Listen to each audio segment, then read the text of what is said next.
Hey, I'm Adarael. I'm playing Jason Cutter, former vault dweller, gunslinger, and guy who got lost on the way to the film noir convention. Hello, I am Alereg. I'll be playing Dr. Hoffman, the Brotherhood of Steel Initiate and the resident German doctor. Hey, I'm Legacy, and I will be playing Chanel, your survivor, explosive enthusiast, and animal fanatic. Hi there, I'm Termite, and I'll be playing Iris, the synth, and current woman with a target on her back. Hello, I'm Solomon. I will be your overseer and game master for this evening. Good evening, everyone. Hello. Hi. Hi there. When we last left our survivors, they had managed to get together enough supplies for Lilybell to survive for another little while and had been invited by Victor, the Securitron, to come and meet with Mr.House at the Lucky 38 Casino in the New Vegas Strip. They had made their way from Lilybell up towards Novak and had been assaulted by a number of Lobotomites, the interesting individuals who, instead of having brains, have radio controllers and basically Tesla coils within their heads, controlling their nerve systems. After being ambushed, they found out that the person they were trying to save in that ambush was none other than a synth, likely put there by the coarser synths that are now after Iris and making themselves known, knowing that they're hunting her. After making it to Novak, everyone settled in for the evening except for Iris, who decided that sleep is for the weak, and decided to head up to the dinosaur's mouth to take up the sniping position and give the guard, Manny Vargas, a bit of a break. We're going to start not within the cold of this nuclear winter wonderland, but in the oppressive heat of memory. The sun beats down on the open, rocky field where children are currently working to run all kinds of drills, focusing on physical fitness, focusing on betterment of the physical self. They're being led by a tall man in red who has been repurposing different types of armor, some metal, some leather, other types of sports equipment that would be used as pads to protect oneself. He is shouting very short, terse commands to simply say, start, stop, faster, further, to see just generally how long it takes for individuals to reach their limit. A young girl is pushing the front of the pack. She is determined to be better. She's determined to become better, to mean something, to show that she is different. Chanel, you look up as soon as you reach your peak. Actually, give me a roll of, let's go ahead and call it endurance and survival, or endurance and athletics, actually. Okay, sure.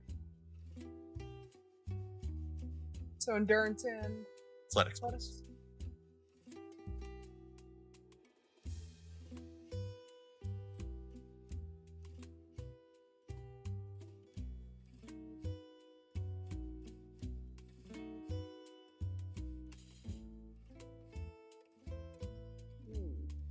Those are both killers. Okay. Are you going to keep them? Oh, God. Do I spend a point of luck in a backflip? Yeah, fuck it, yeah. I'll spend a point of luck and roll one of those. Okay. It don't matter which one. I got the same score. It's true. Both of them came up the same.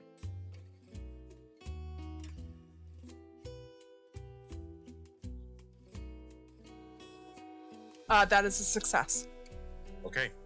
You are matched with a few other kids, a few other boys, some of them a little bit older than you, some of them a little bit younger. The younger ones drop off first just because they haven't had as much time to work on their muscles and their endurance. You have put yourself through this several times. You've done it back when you were supposed to be resting or working on other things. But you feel your lungs burn, your legs feel like they're becoming akin to jelly. You're just not sure how much longer you can push yourself until you see one other boy beside you fall, and then you push yourself just that much further and reach the end when you hear stop. The man comes over to you. His head is shaved. He has a scar underneath his left cheek from where it looks like a bullet had grazed it. He looks to the boy, almost dismissive, a little bit disgusted even, and then looks to you. He raises your head to look you in your eye to see the determination, and then he nods. Awe, true to Kaiser. And that is when you wake up.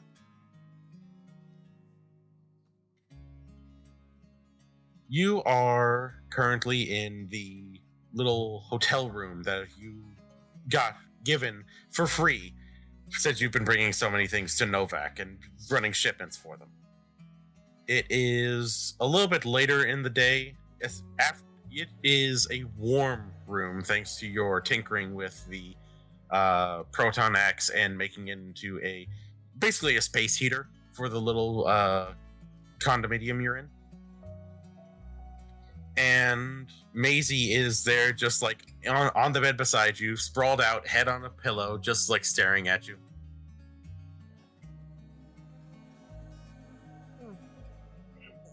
Well, good morning. She looks you just right across the face.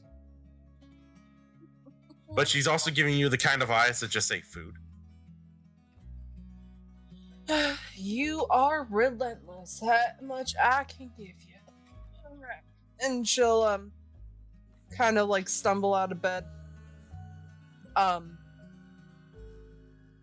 Usually she would just kind of like fall ass first onto the ground to allow Maisie a chance to give her some kisses.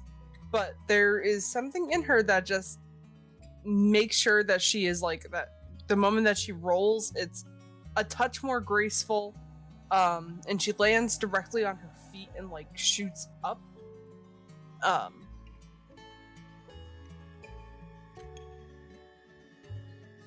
She takes a moment to kind of like think about the dream that she had, how weird it was, before shaking it off and going and getting Maisie a little touch of breakfast. Okay. You head out and you see that there is actually a small platter outside of your door that has basically what looks like a small bowl of sugar bombs and a few strips of what looks to be like gecko jerky that have been put beside it, along with a exceptionally cold Sunset Sarsaparilla. And you see that outside the doors of pretty much every room, there's the same deal. You know that while provisions have become low for basically everyone here, Cliff Briscoe still works to try to keep a decent place for people to stay, and he does supply what little he has to make sure that people are at least get a little bit in their bellies. Alright. And she'll take the sugar bombs, the jerky, and the Sunset Sarsaparilla. First of all, looking outside to make sure there's no friends who might be against her drinking that Sunset Sarsaparilla. You do not feel the oppressive presence of Mealtick and Marty here. Good. But you get the feeling that somewhere, somehow, he knows. I'm always watching. Yeah, I'm gonna give Maisie a little bit of the gecko jerky. And then I'll I'll finish off the plate. Oh. Well, good morning, Missy. And once I finish off the plate, I think I'm gonna go for a run. Okay. Give me a roll of, are you going for like trying to just push yourself to be faster, or are you just going for like endurance sort of thing? Mostly just to wake myself up. So probably just like a quick burn Okay. speed. Give me a roll of, let's go ahead and call it strength and athletics.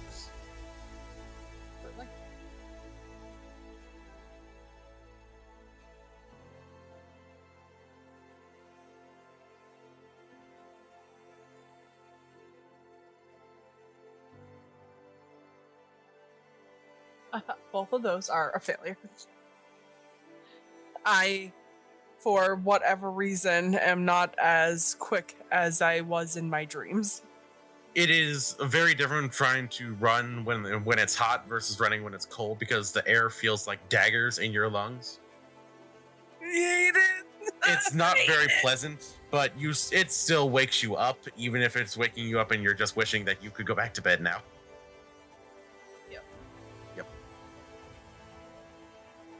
Maisie watches me in judgment the entire time. As usual.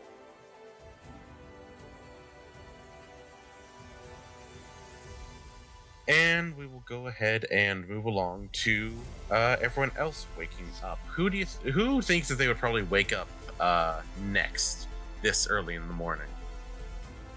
Not me. I have been shot. It's true. You were shot by a Gauss rifle and bleeding profusely. Yeah, I mean, Iris hasn't slept, so. Iris doesn't sleep, so, you know. Dr. Hoffman. I probably would be waking up at this point with the idea of, right, there's shrapnel in my ass. Jesus. It's true. Would you like to work on getting the shrapnel out of your ass? Yes. Go ahead and give me intelligence and medicine. What'd you do today? Surgery? Where? On my own butt. Alright.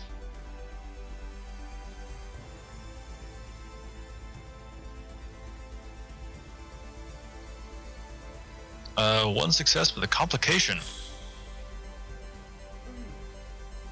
Probably because I'm working behind me. Yeah, given the fact you're having to like use a dirty mirror to try to like look and just like make sure you're not getting anything wrong, you pull the shrapnel out, but you also feel like it's sort of like got hung somewhere for a second, and it's just like a sharp shooting, like intense pain, and you just like bandage it up for a little while. You get it out. You don't deal any real damage to yourself, but sitting is going to be very, very uncomfortable for a long while. Embarrassing myself on my knees, I'm sure. Wunderbar. Right. And then he's going to... We're sharing rooms, right? Yeah, you are currently in a room with Mr. Carter, and you know that Iris was going to be basically keeping watch with her sniper rifle, and Chanel was going to be in her own room as well. Okay. Going to check over Carter next then. All right. He is dead asleep. Go ahead and give me another... Let's go ahead and call it perception and medicine this time. Perception and medicine, which... Okay. It's one less.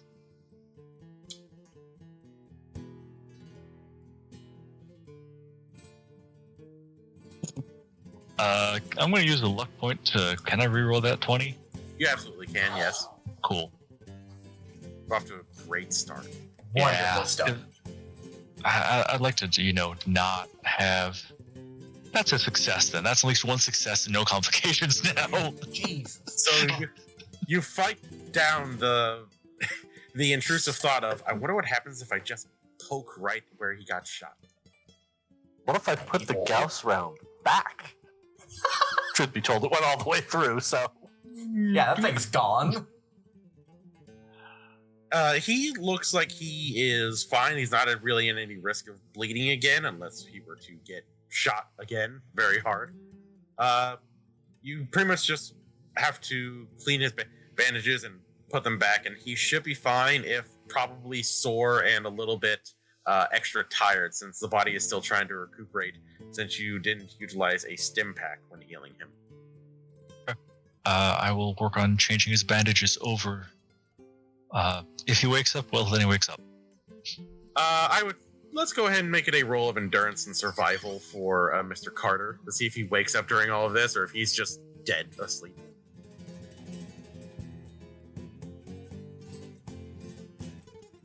Casually manhandling a patient during their sleep. You know, nothing could go wrong. Oh, whoops! I'm rolling the wrong dice. If only it was Snake Eyes. That is one success. 2 successes. Technically, yeah, 2 critical. successes. I do have, yeah. Ones are always 2. All right. Yes. And survival is actually one of Carter's tag skills. Got to keep there- the outfit looking nice. Yep, and you gotta, stay fed. So, with that, you do manage to wake up. It's not an intense, jarring awake, but just ugh, and you return to the hell that is your body that got shot through and through by a Gauss round. Feeling Dr. Hoffman basically changing out your bandages and the remembering that, oh right, I'm in a place where it's fucking cold now, even as the blankets have been basically moved. Did it happen again? 9. Guten Morgen, mein Freund. Yeah, what you said. Sure. Good morning. Yeah, good morning. I'm sure it is not so much a good morning for you, but these bandages, just leaving them bloody upon you is not a good idea. I can say good morning, which is better than most people who have been shot can say. Indeed. And indeed far better than the earlier patient. Yeah. I expect that if that ever happens to me, you will do your utmost to staple my head back together. I can do my best. Needless to say, I am not a brain surgeon. That's okay. I don't think there's a whole lot in there that I would go missing anyway. I could open it up and take a look. Maybe down the road. Fair enough. And he goes to give a pat on the back and stops. Later. Hand goes right to where the hole was.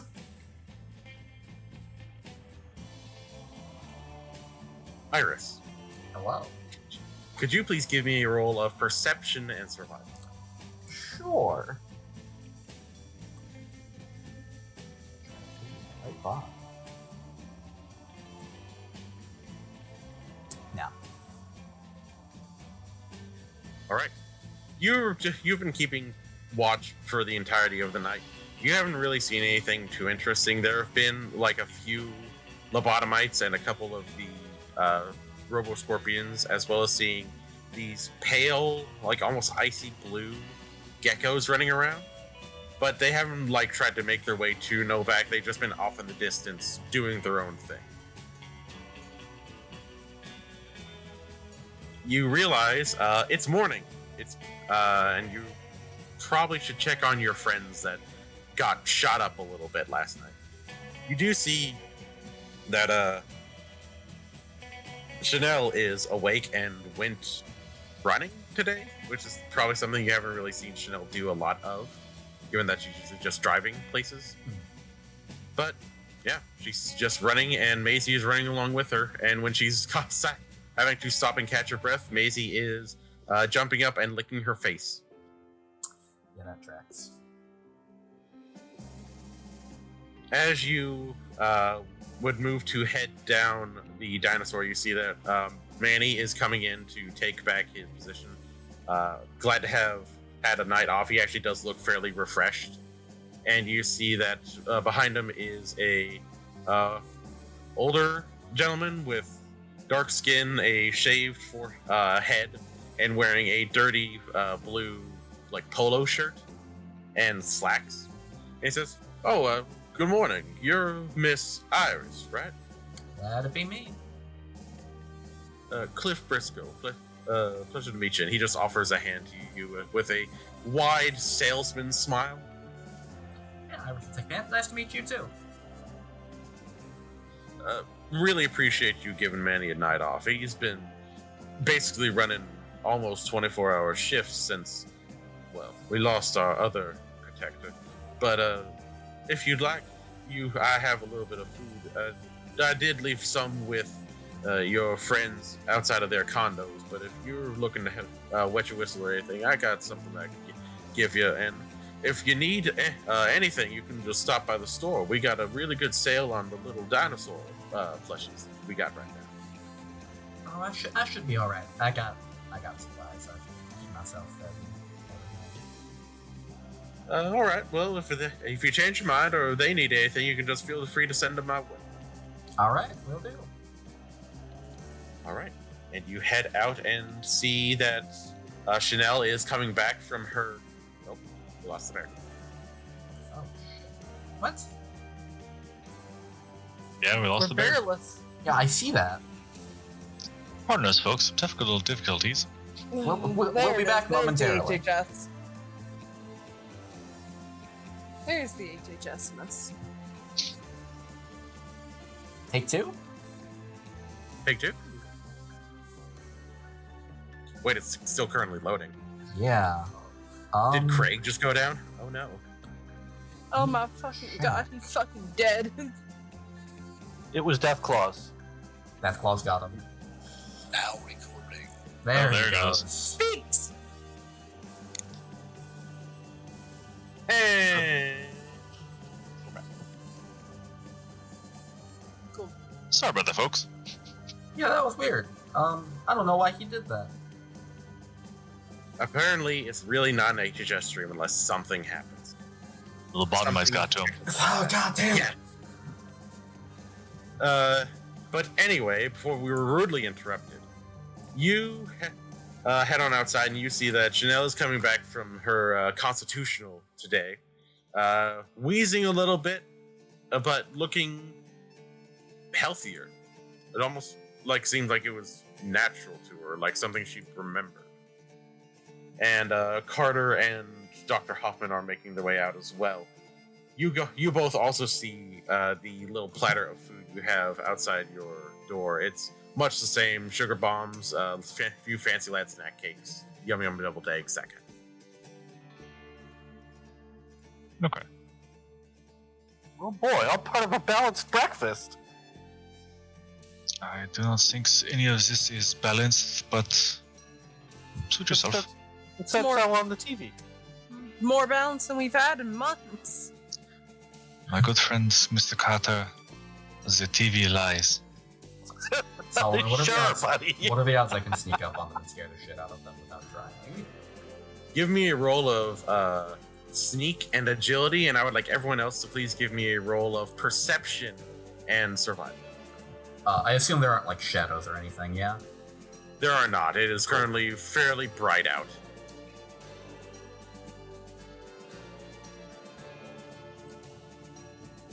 I have failed. There you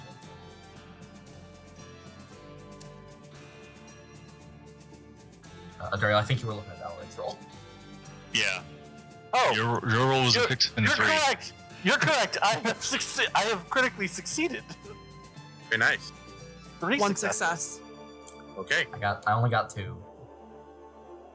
So, while you are able to easily sneak past the distracted eyes of Chanel and Dr. Hoffman, Carter is just wide awake after having been woken up by his wound being rebandaged, and you can see that Iris is trying to pull some shenanigans.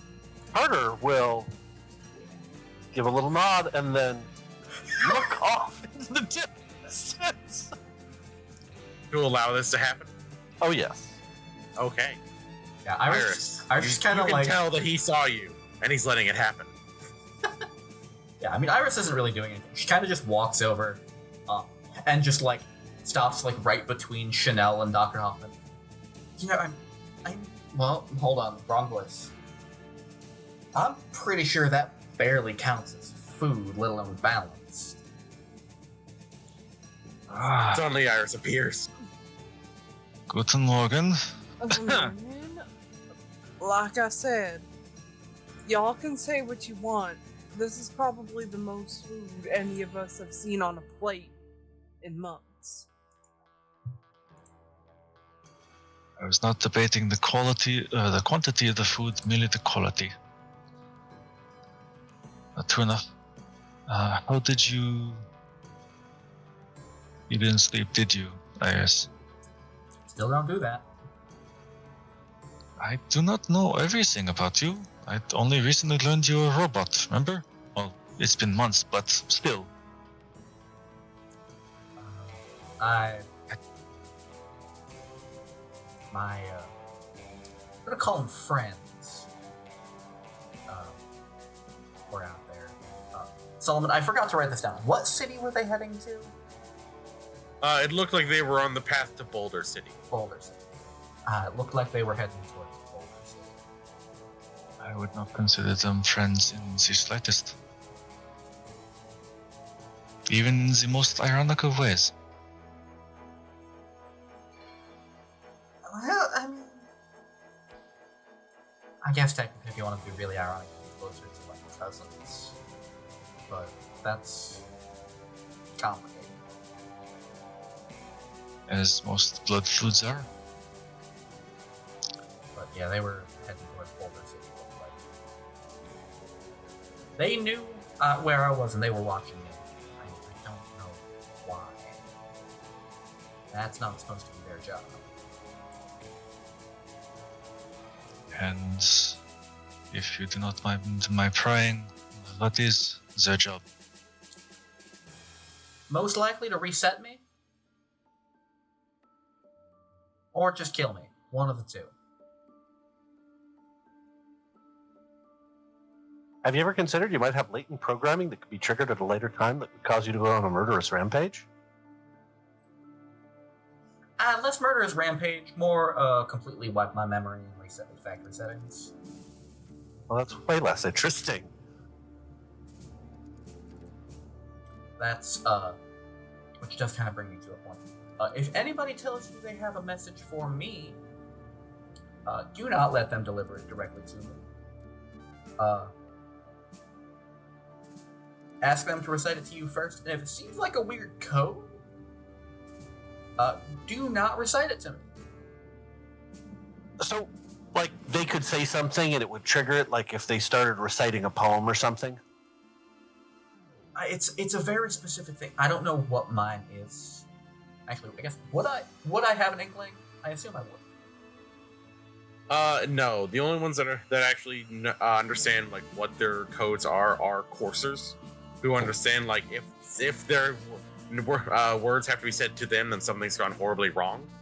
Yeah. Everyone else doesn't understand, and coursers know every unit's deactivation codes. Yeah, I don't know what mine is, but it's generally a code of some kind. It'll be pretty obvious and out of the ordinary, like speech. It won't be something that'll be able to fit neatly into the conversation. Would it work on you if they wrote it down, or somebody else wrote it down after they said it?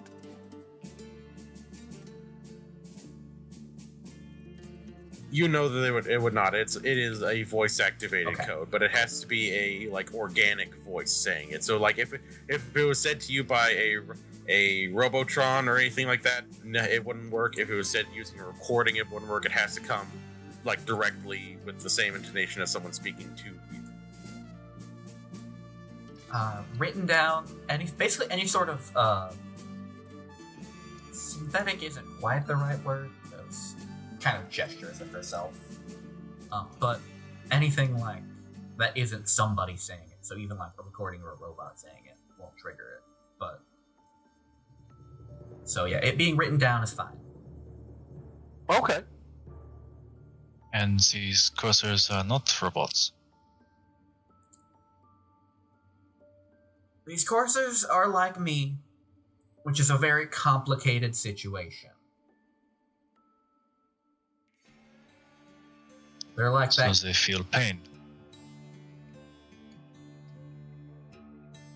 Maybe? I don't know. Good. Keep in mind, there's all sorts of weird things that get done with the programming.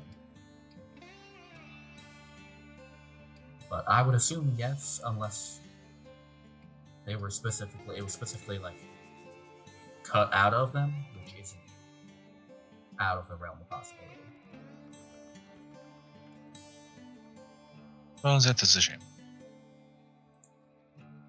That being said, they do still bleed, so we can still kill them. And that fully intend to. Same with myself. However, they've taken my patient. Yeah, they sure did. Although, I'd say it's worse than that, even. Their intent was always to do that to her. Yeah, they set that up as bait. Oh, I know. And they shall pay for it. Well, can they pay for it in New Vegas? Because it's really cold here, and I'm hoping Vegas has some heaters. We should probably get going. There is the good cowboy. He's going to start looking around for... Oh, I can't think of the name of him off the top of my head. Victor? Is that his name? Yeah, Victor. Victor, thank you, yes. I wasn't sure You if it was turn Victor around or and- Vincent. You turn around and just suddenly you just hear howdy, and just everyone just notices Victor has also somehow snuck up on you. We're all going, squeak, squeak, squeak. Exactly. He's like, morning, y'all. Y'all ready to head on out? Yes, Mhm. indeed. Sure I am. All right. Well, if we're going to be going the same route, I believe that we should be heading on over to Boulder City. Should, good. and then just from there should take us right past where old Camp Golf used to be, to the northern gates. Would be Alright. much easier with the southern gates, but well, those are completely flooded with all kinds of radioactive snow. And while that doesn't bother me, if my program is correct, it doesn't really vibe well with the rest. Yeah, it certainly ain't ideal.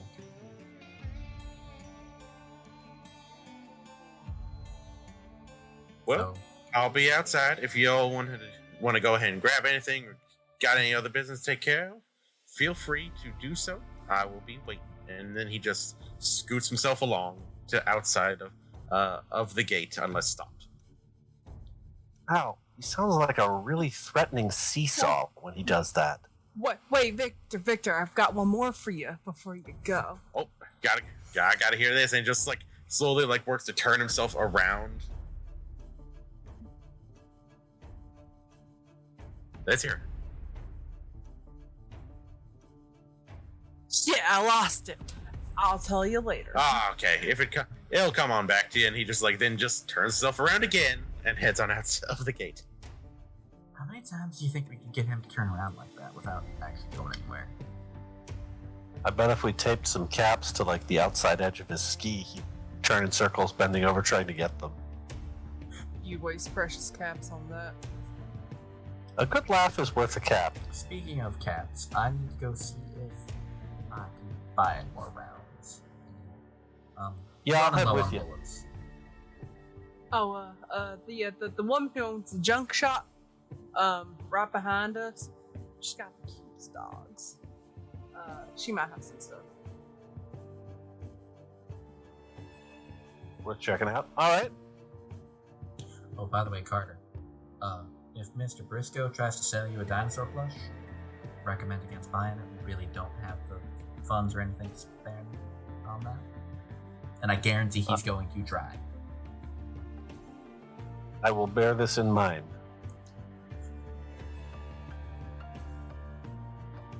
All right, so you're both heading to Briscoe, or is one heading to Briscoe, one heading to Old Lady Gibson, or I'm Well, gonna head to Gibson. yeah, Chanel suggested the old lady, so I'm headed to her. okay? And Iris, you're heading to Briscoe. Yeah, See if he has ammo? I'll see if Briscoe has anything. Okay. We will start with Iris, since that is geographically closer. You head back inside of the dinosaur, and you see that Briscoe is currently behind the little counter. Looks like he is currently playing solitaire using just a deck of cards made from all other kinds of decks. Like you see ones that are labeled Tops, labeled Gamora, the Ultralux, even a few that are actually labeled the Lucky 38. And then you see one that stands out to you that you don't recognize because you don't remember a casino being called Sierra Madre. And he just looks up and says, "Oh, good morning. Did you reconsider?" I actually came to see if you had some ammunition. Sure. I think I got a few little boxes here. And he just like reaches under the desk and pulls out a few boxes. He has. It looks like it's kind of slim pickings. He's got maybe a handful of most calibers, and it looks like when it comes to like 308, he's got maybe 4 rounds in total. She'll kind of point out the 308. How much you asking for all those? Well, for these, I think I could let these go for about 4 caps apiece. We normally would have more, but well, there have been a few more attacks lately, and Manny's needing them to fill up his own rifle. Iris is gonna pull out a couple of railroad spikes. Damn, do some trading. I know these probably won't do much in a regular gun, but they can be repurposed. Use metal for other things, or if you have a railway cannon. Well, those are exceptionally rare, especially around these parts. But the metal could be used for other things, and there are a few people who tinker and make their own railway rifles. So I could go ahead and knock it down to about 3 caps each for that. I mean, how about this? I got 9 of these spikes. Throw in that, and then 3 caps in total, and you got it. All right. I'll be right back. I forgot all my caps. By which I mean I have no money. That's fine. I'll just go ahead and leave these here, and then he just settles down, and you hear him just mumbling, "No one ever wants the damn dino." And just grumbling to himself. Go find everybody. Be like, hey, I don't have. I forgot. But You can probably get the caps from Chanel, who I believe currently actually does have money. So it's an easy thing to grab, just to grab a few caps and then go and get the rounds from him. Yeah. If you need anything else, just let me know. All right, will do. So there were 4? There were 4, yeah. All right. Carter and Dr. Hoffman. As you approach the little junkyard, it's not exactly a large sort of dump. It just has like a few rusted cars that look like they've been picked over, and a slew of junkyard dogs that just rush over and immediately almost barrel into both of you, just hopping up and licking at you and barking and trying to sniff at you. Well, hello there, good papas. The place was abundant. They're very amenable to scritches, and then you hear a sled being dragged along the ground by 2 older-looking dogs, and there's a little old lady who's very bundled up, like Maximum Babushka, on the sled as well. Can I help you, boys?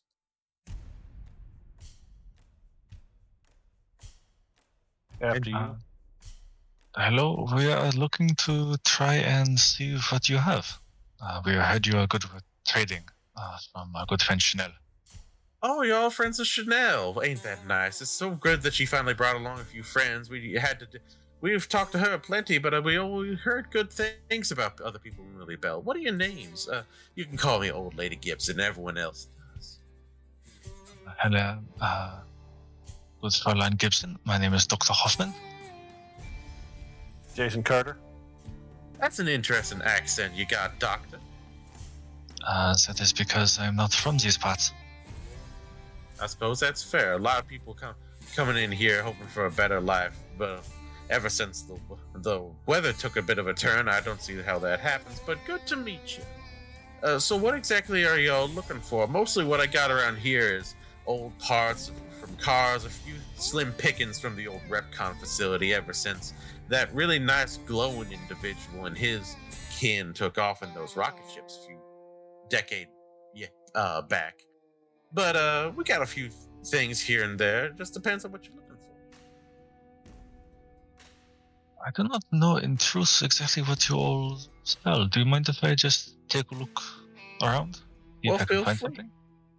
Feel free. I got a few bits and bobs here, a few rounds from a few of the smaller caliber guns. I don't really truck too much in weapons, but I also got a few little bits and bobs, and I got a bit of a supply of that healing powder that the tribal folks use. Good stuff, but it'll leave you hazy for a while if you're not careful. Now, out of character, that box that had the 5.56 pistol in it, I seem to recall you saying that it had ammunition in it, but I don't remember how much. It had 20 rounds of 5.56 ammunition. Oh, excellent. I shall write this down. Go right ahead. In that case, what Carter is looking for while looking around is parts that could potentially be useful in scientific contraptions to aid Lilybell. All right. Not repair, mind you, but science. Right. Go ahead and give me a roll of perception and science, if you would. And Dr. Hoffman, is there anything specifically that you might be looking for? Or are you just browsing and looking for anything interesting? Browsing and interesting at the moment. All right. Go ahead and give me a roll of, let's go ahead and call it luck and science. Okay, look in science. I got a complication and a success. Fantastic.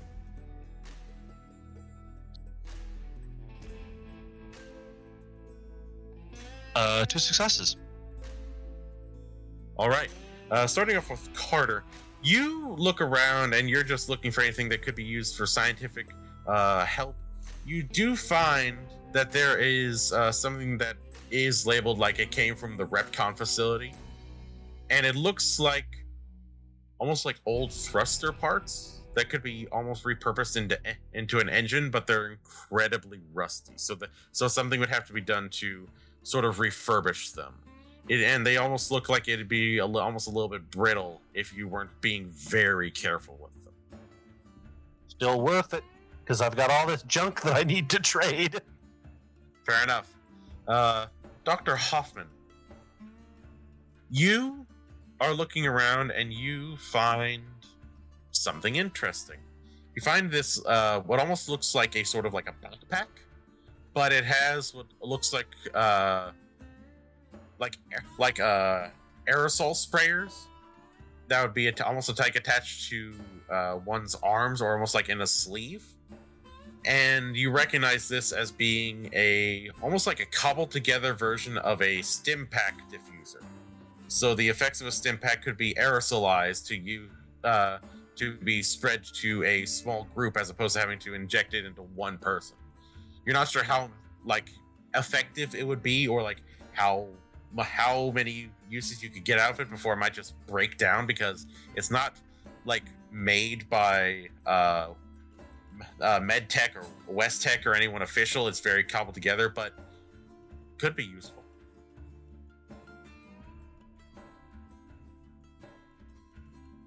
Mein good Fräulein, how much was this? Oh, that thing? I never really could get much use out of it. I was trying to tinker with it a little more just to see if I could use it, I don't know, for spreading repellent, but it never really got it to work too much. Since I couldn't really get much out of it, you can go ahead and let it go for about 35 caps.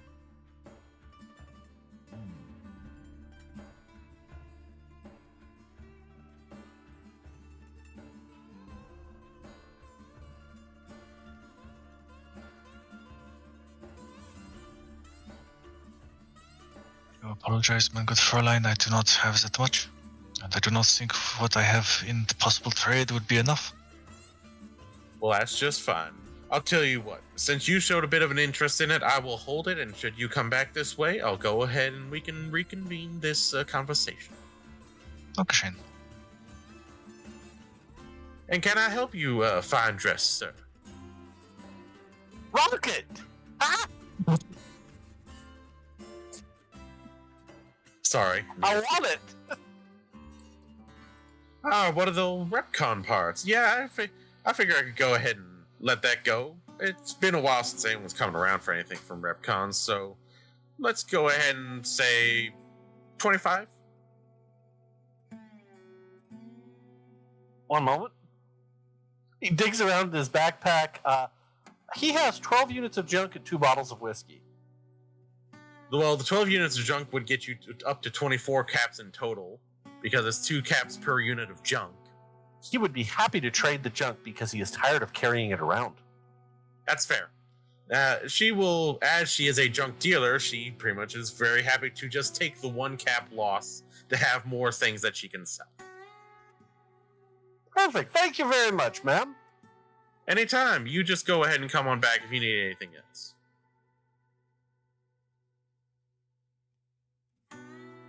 And with that, everyone manages to reconvene back outside with the truck and Victor.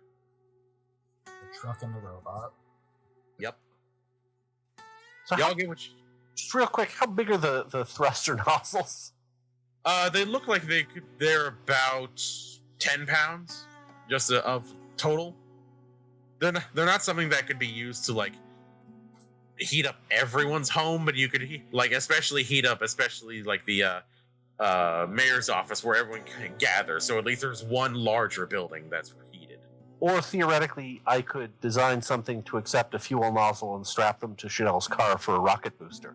Yes, you could basically give her a good nitrous boost. Yes.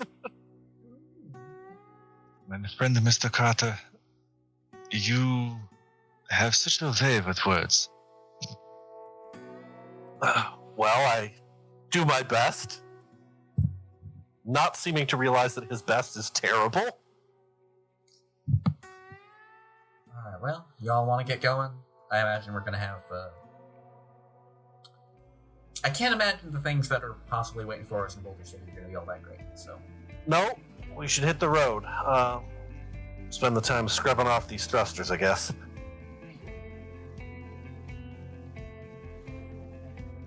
All right, we are going to go into our first larger traveling segment. So I would like you all to decide one person to act as your navigator and roll perception and survival to be able to navigate this inclement weather.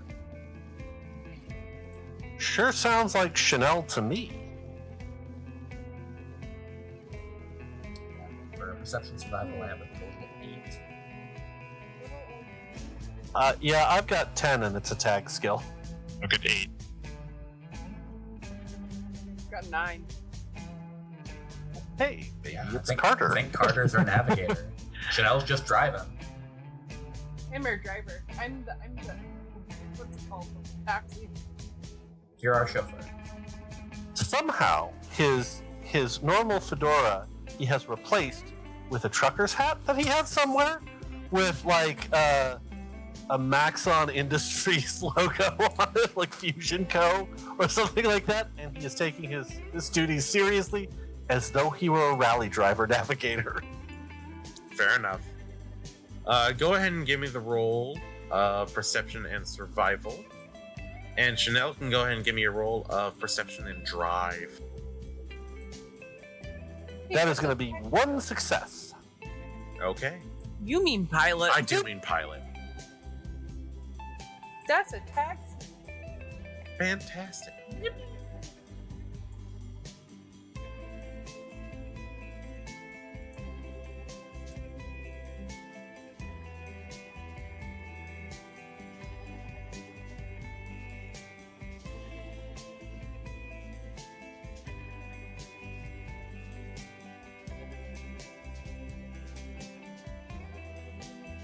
Imagining we just start hearing. 2 successes. Fantastic. Yep. You said it was a tag skill, so do you have 3 Yes. ranks in pilot? I have 3 ranks in pilot. It's Yes. actually 3 successes. 3 successes. All right. With the help of the wonderful navigator, Mr. Carter, and Janelle's own driving skill, you were able to see that there was a rather intense wintry storm coming, and you managed to like stop and find a little alcove to just wait it out for it to pass on by, and you guys have avoided the Radizard. That sounds like a good thing to avoid. Such a dumb fucking name. That sounds like a rad lizard right now. No, it's a rat I can- lizard. Or, oh man, you stole my joke. But you make it on through without too much of an issue. You see that there are a few like of the weird ice geckos running off in the distance and like hunting after what looks to be a Cazador, and they just let off a gout of cryogenic energy that just sort of freezes the wings of the Cazador until they shatter, and then they just jump on it as it's trying to defend itself on the ground. But you make your way to Boulder City. It's been a decade since the attack at Boulder City left most of it as rubble, and it has largely been rebuilt. They've actually managed to find cement mixers that work and have managed to actually build new standings stone and cement buildings here in Boulder City. It's still not as big as it was, but there's more than just the saloon now. There is a general store, there are a few people milling about. It looks like it's still kind of a ghost town, like how Lilybell is. Like a lot of the people just left or aren't alive anymore. But there are a few people here, some of them wearing beat up old NCR uniforms, though they look like they've largely like stripped the tags or like patches off of them. And they just see the incoming truck and just hold up a hand, just like a sort of stop.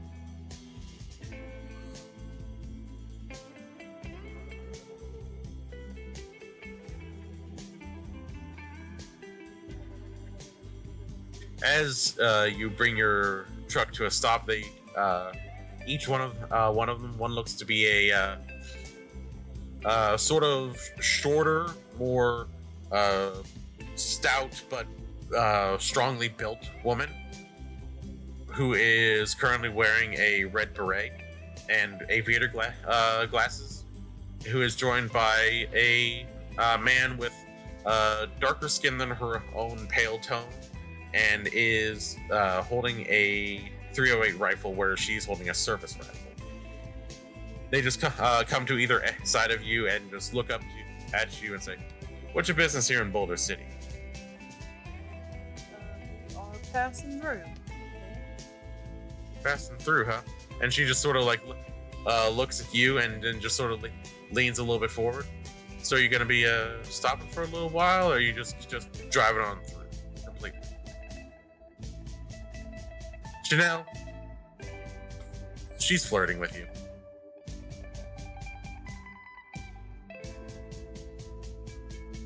Well, and she'll look at the tank of gas that probably needs some filling up.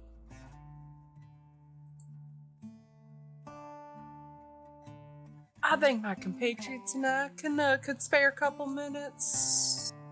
I mean, gotta check on some supplies. I have to stop and fill up anyway, or we're not gonna make it to Vegas. All right. Yeah, I figured that we can go ahead and get you taken care of and get you squared away. Meanwhile, how about you go ahead and settle in the bar? You can just tell him that Betsy sent you, and I'll be along to just, have a nice little chat. And you just, Carter, you just see the guy you're on your side just like shaking his head, just.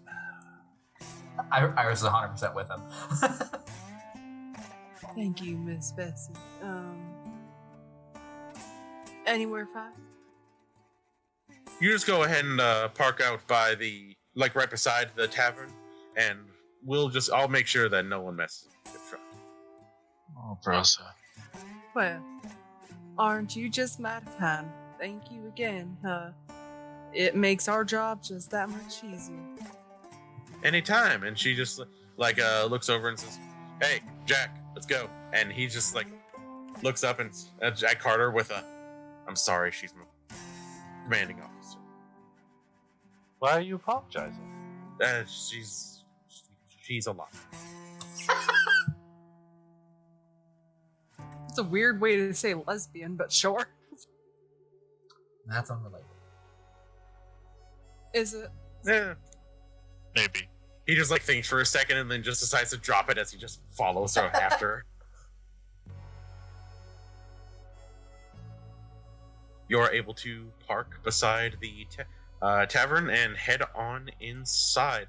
It's a little bit busier here. It actually feels like there's some life to this place. It's a little bit closer to what it was like before living in the Mojave. There are actually people laughing, enjoying themselves here. There's a jukebox that's playing old Dean Martin songs.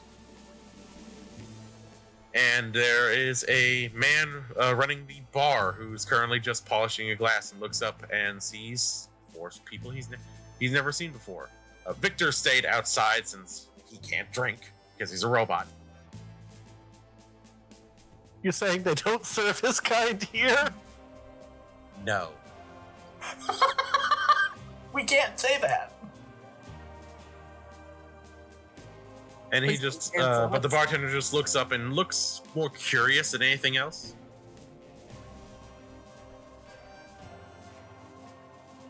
Hi there. Betsy sent us in. Yeah. He just looks at Chanel over and says, "Yeah, you're her type." And he Yeah. just immediately pulls out 4 glasses and pours a bit of scotch into each of them. On the house, as per Betsy's orders. She does go right by us, so I'll let a little bit slide. This is common for Betsy. Oh, you have no idea. She is voracious in her way. Janelle, I'm going to need to give you a checkup later. Why would you need... Oh. Yes. Are you just putting this together?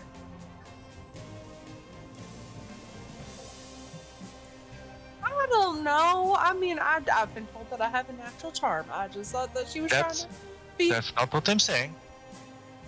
If she is as voracious as the good bartender and her subordinate says she is to be, there is no protection here. There hasn't been for over 200 years. Wow. We better make sure she doesn't take any of our food. Oh, Jesus Christ. Iris picks up the glass of scotch and downs it. Fair enough. You taste fairly good scotch. It's, like most scotch, it's old, exceptionally so. And as a robot, you can't get drunk, so you can enjoy it as much as you like.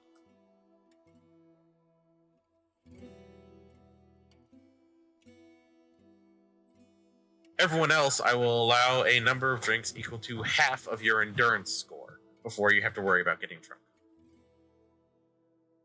Carter will have 1, which is far below his threshold. But And Yes, the it's a good good dog thing will I've also got have one. just 1. It's Yeah. good thing I have Carter's high primary- endurance. Carter's primary concern is not sending his blood and causing bleeding. That's fair. Yeah, Iris is just drinking the one to, keep up appearances. And also because, dear God, this is going to be a long night. Yeah, after all those comments, Ike also just pours himself 1 and downs it with you, Iris. So what brings you all to Boulder City? Heading over to the Strip? Yep. Invite from, Mr.House himself. Really? Kind of hard to say no to that. Yeah. It's not that don't happen often, at least from what I've heard of people walking through here. The last major invite was a decade ago, and he talks to people here and there. But from what I heard, he likes to be hands off. What was the term that I heard him use or heard he used autocrat, apparently. Yeah, that sounds about right. How very benevolent. I don't know if that's the right term, but well, I can't complain. Living in the Mojave's been a hell of a lot easier since, well, Caesar's Legion fucked off and the NCR fucked off. Yeah, just lets us do as we please and doesn't really have to get involved unless people make trouble. And when they do make trouble, he gets involved. So better than most.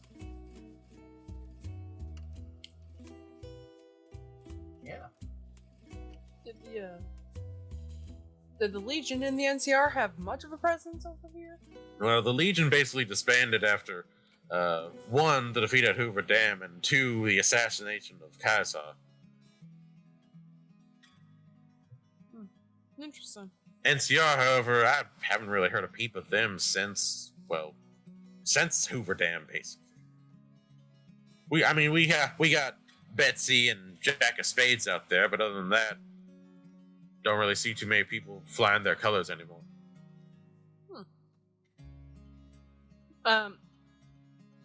Game Master.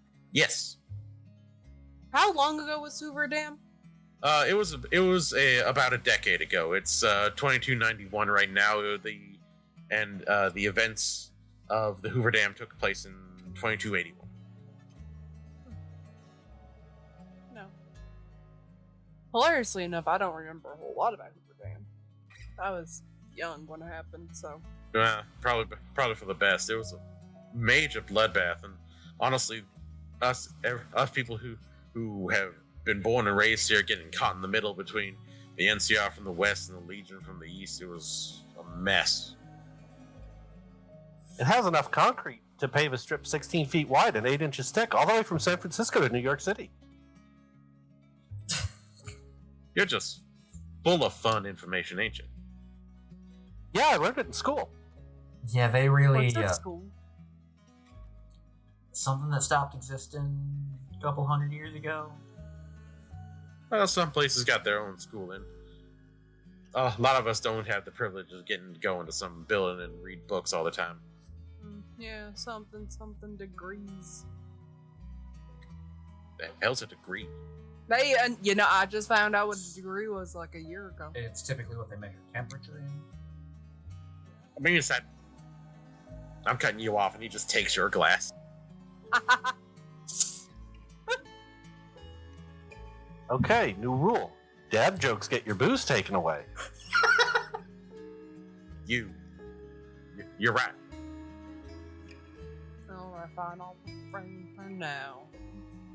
Anything else I can get for you? The first drink's on the house. The rest of the drinks, unfortunately, you have to pay for. How much are we talking?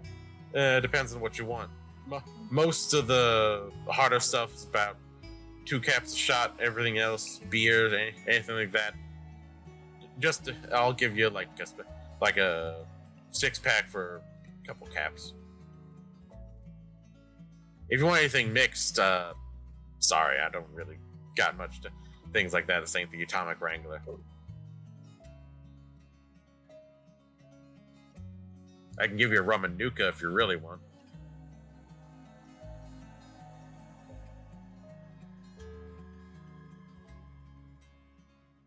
I do apologize. I am not much of a drinker, so I have no need. Yeah, and I really shouldn't drink much more. I gotta drive the big truck, and well, that thing ain't the easiest to drive without alcohol. Add too much into the mix, and ooh boy, that thing. Not that I drink or drive or anything, it's I want to make long, cold, lonely winter. I want to make very clear. I don't think that you'd be driving if you got that drunk. I'll be honest. I'd make sure of it. You have any moonshine? Yeah, actually. You want a shot of it, or I'll trade you equal amounts of moonshine for this. And he will put down the Nuka bomb drop that Meal Ticket Mark created. he just looks at it, looks at the fact that it's kind of glowing slightly, kind of like a lava lamp, and it's just It's a Nuka-Cola concoction. Is it safe? Yes. It was made by an official Nuka-Cola robot. Yeah, made by one of the Nukatrons from out east.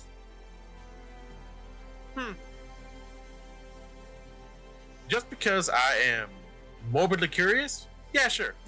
And he will just like put down a Nuka bottle that has been cleaned and then filled with moonshine, and basically just swap bottle for bottle.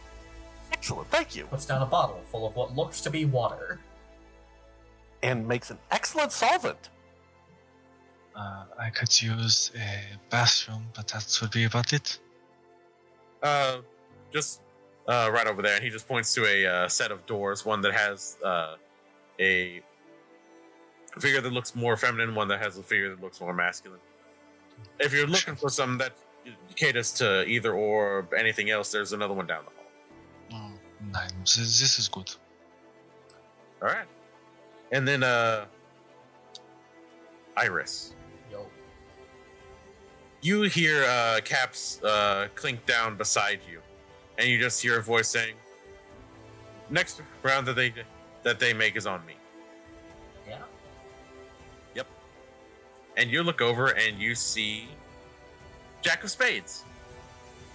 He pulls down his gator and is smiling. He kind of looks like a bit of a nerdier guy. He almost looks like he never really grew out of the lanky, nerdy kid phase of his life.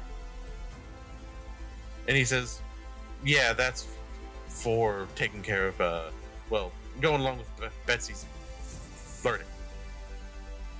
I'm Jack of Spades. Nice to meet you." Nice to meet you. I'm Iris. And then Iris will turn to everybody else. Kind of gesture them towards Jack. Nice to meet you, all of you.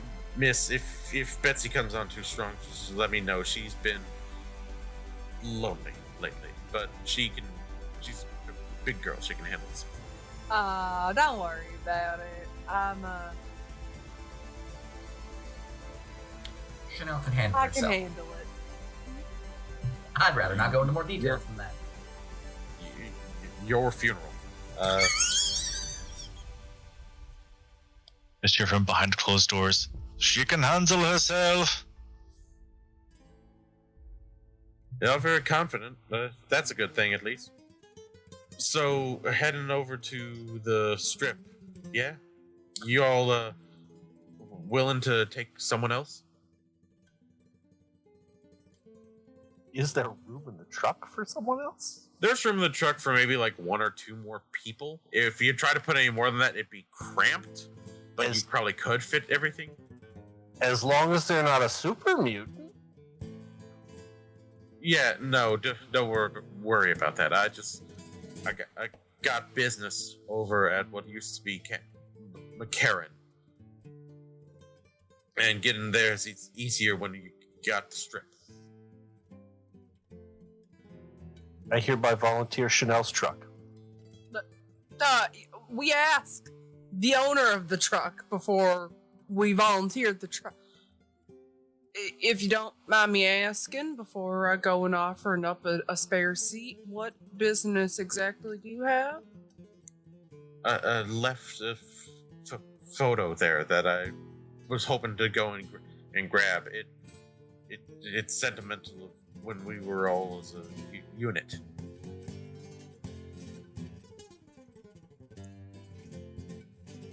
Yeah, fine. You can tag along. You can tag along, but everybody pulls their own weight. I expect you to, these roads aren't necessarily the safest. So if you've got a gun and we get into a little bit of trouble, are you willing to help out? Yeah, I got a new scope and better glasses so I can shoot with the best of them. I used to be part of the first recon. Alright, well. Yeah, everything that's happened recently, I think another person with a gun is always helpful, so. Alright, I'll go grab my things. And Betsy said that if you want to go and see her, she's at the little hostel across the street.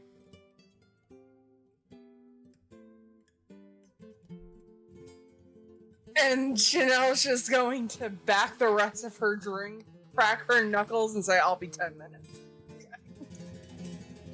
Oh boy, hell I'm gonna you go do? get my stuff. Leaving Dr. Hoffman in the bathroom, Mr. Carter at the bar, and Iris also at the bar alongside Ike, who's just looking just like,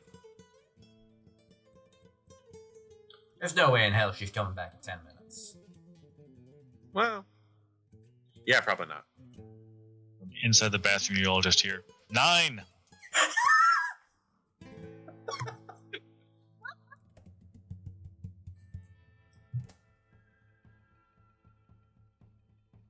And as the caps are just scooped along, Ike just looks up to both of you and says, anything else I can get for you two?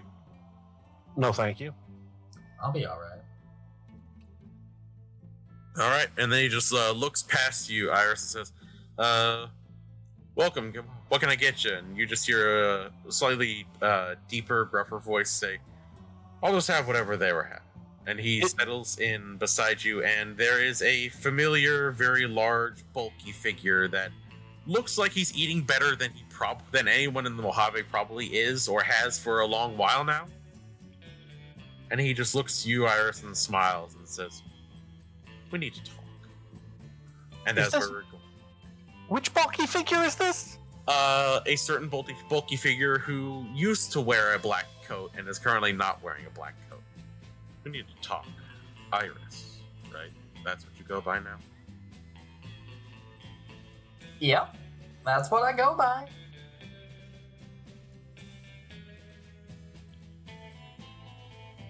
Is this a you and me conversation? Your friends can join in if they wish. Kind of looks over at Carter. I assume that you have at least let a certain number of individuals know exactly what you are. Yeah, that was, it was a part of the attempt to deal with the things that happened before all this. Kind of gestures outside of the snow, all that happens. Ike, the bartender, just kind of looks at you, looks at him, and then you just see the larger individual pull out a small sack of caps and just says, go focus on someone else right now. And Ike's just like, yep, it just takes the caps and moves to the other end of the bar.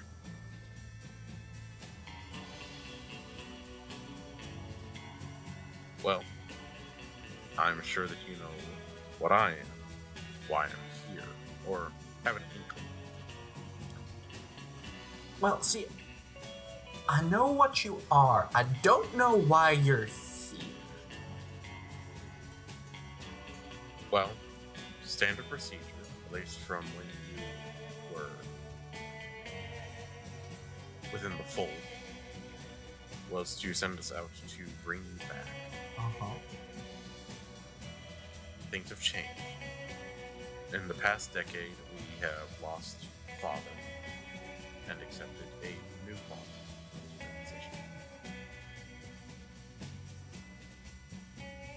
He is a little less cut and dry, black and white. He said that we can be diplomatic and has taught all of us that there is a way that doesn't have to involve as much force. He also taught us that we can expand quietly, that we can work to make things better in our own way. We have vested interest out west in certain individuals in certain places. The individuals that have established the wintry weather outside think tank are those that Father has contact with. And we were sent after getting a signal from Dr. Kestridge. May he rest in whatever pieces he is now. That there was a model out. We were sent to offer you a deal. You don't even have to come back with us. We don't really do too much retrieval now unless people are making a fuss, making a mess of things. We would like to offer you and your constituents technology. Things to ward off the weather. Enough technology and enough food to be able to handle wherever they are living currently. We call it milk. If you accept this deal and you take this technology, you will cease any work to halt the work of the think tank. They will be done with their experiment probably within a few months, and then the weather will turn to normal, and they will turn their attention elsewhere. We will also not do anything to interfere with our work within the areas known as the Divide and the Sierra Madre. If you keep up with this contract, we will continue to supply you enough technology to the point where you could probably take New Vegas for yourselves if you wish. And you will be under the protection of the Institute. However, if you continue this, then we will not be the only 3 that are sent out here. There will be others. There will be consequences for the Mojave. I'm not here to fight. I'm just here to talk for right now. If you have any questions, you can feel free to ask me them. If you have an answer, you can feel free to give it to me now. And I will accept any changes within 3 days. I'll give you a radio transmission that you can key into to give me any changes you have. So, feel free. Ask anything that is on your mind away.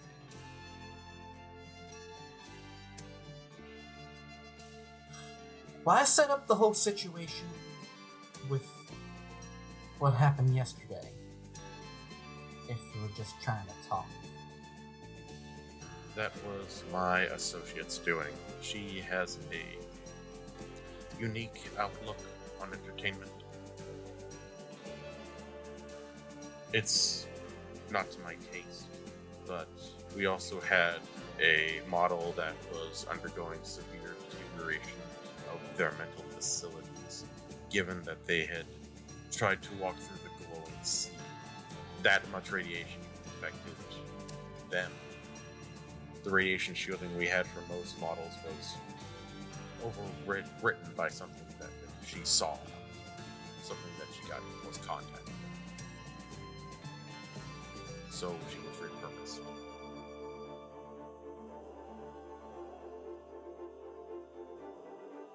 Right. Okay. Well, I can't give you an answer until I talk to the rest of my associates. You're free to do so. And then he will pull out a slip of paper and slide it over to Iris. This is the radio transmission that you can key into. We'll be listening. You can key into it and send us your message at any point. Vocally, Morse code, whatever. We will listen and we will respond accordingly. Alright. And of course, if you have any questions, you can feel free to ask them there as well. I will be the only one to pick up. I will not have to deal with my associates, including her.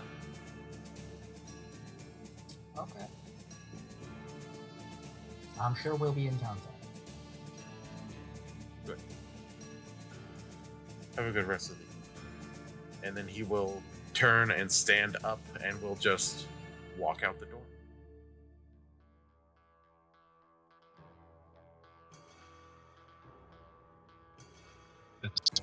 point, Dr. Hoffman probably comes out of the bathroom, looks at him leaving, and just says, "And who was that?" That was one of my friends. He's quite large. Yeah. We've got some things we need to talk about what Chanel's done, and we are out on the road. I took my time in the bathroom, so hopefully it will be maybe another 10 minutes for her. We'll see. After about another 15 minutes, the hostel doors open and Chanel, feeling relaxed but also maybe a little sore, comes stumbling on out. You're missing your hat.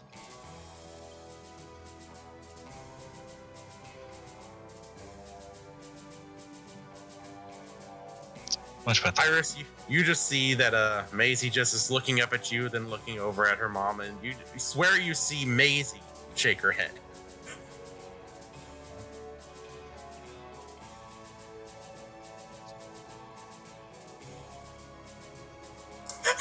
That's the blood in my mouth. And she just like takes out like a piece of like almost like chewing gum, and she just kind of tosses them to the ground. Victor just looks over to Carter and says, "Well, I wish I could erase part of my memory now." Try the Nuka-Cola. I was expecting something else to come out of those teeth. Anyway, we should probably go. I need a minute. I need some water. Oh my god, my body's sore. I take it the military woman gave you a beating? Something like that. Carter will offer Chanel some water that is not water.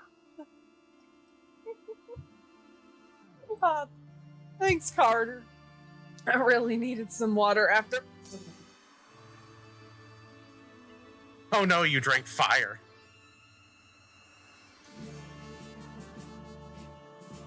You give me poison. That's I thought we were friends. Well, I honestly. figure you had a little death. Why not have a slightly larger one? Okay, so I'm gonna go find Jack of Spades. And I'm gonna meet y'all at the car in about 5 minutes. And then he will actually offer Chanel water from his canteen. I don't trust it. Trust it. I don't trust you. He will drink some first and then offer it. Fair enough. We at least know that your mouth is sanitary now.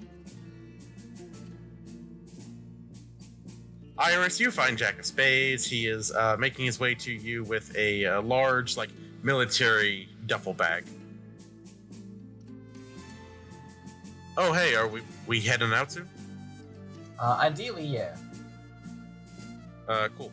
I just got my stuff. I brought a little bit of food and water too, so y'all don't have to worry about taking care of me. Appreciate it. It's it ain't easy. No, it ain't. I can't believe I'm saying this, but I missed when it was hot. Yeah, it's I mean, it helps that people had gotten used to it being hot. This is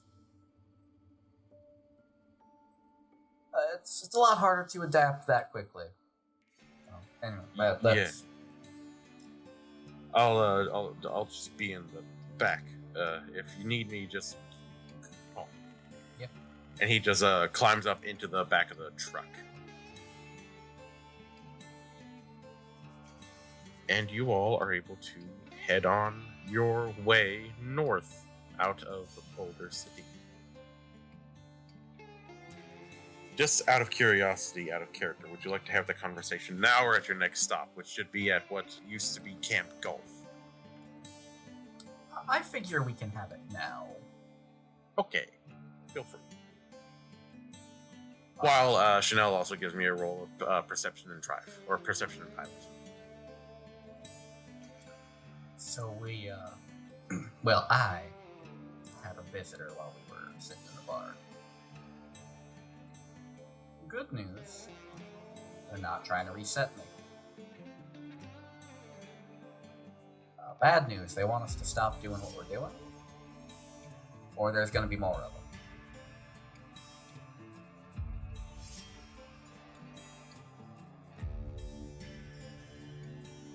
Now, I have a question, because this is all very new. I did catch that your friend said that he was not going to reset you.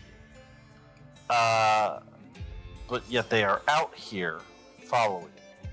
Am I wrong in thinking that it sounds a bit like there's some internal strife with them right now?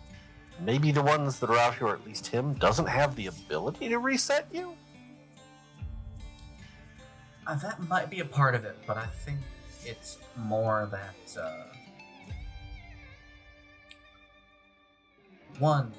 the one views it as a game. Why she's still in commission, I don't fucking know. But I think a part of why they're watching me is because they want to make sure that we don't violate the agreement they offer. But why even offer us an agreement when it seems like it would be more convenient and more, I guess, reliable to just remove us from the equation entirely? I don't like it. It stinks. I don't disagree. But Perhaps they need us for something. probably. I wouldn't be surprised. In return for stopping what we're doing, trying to go to the big end and put a stop to all this, they said they would offer us technology and supplies to help the city of Lilybell.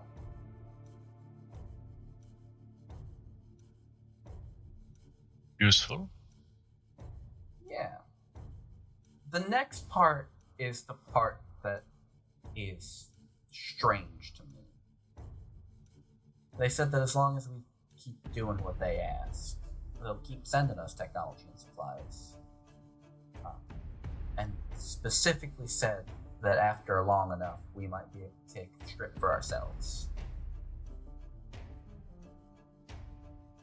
My feeling on that is basically that they don't have enough resources to pacify this area directly, and they're willing to prop us up as their strong people. And then once it's convenient, if I were going to give technology to a bunch of people that I thought were rather expendable, I'd put a kill switch in all of it so that I could turn it off at a moment's notice, right when it was least convenient for them, and I finally had enough resources to take over all of their stuff, especially if they were going to get rid of somebody that I had a bit of a difficulty getting out, named House, something like that. So needless to say, I'm not planning on taking this deal. I don't think it's worth it.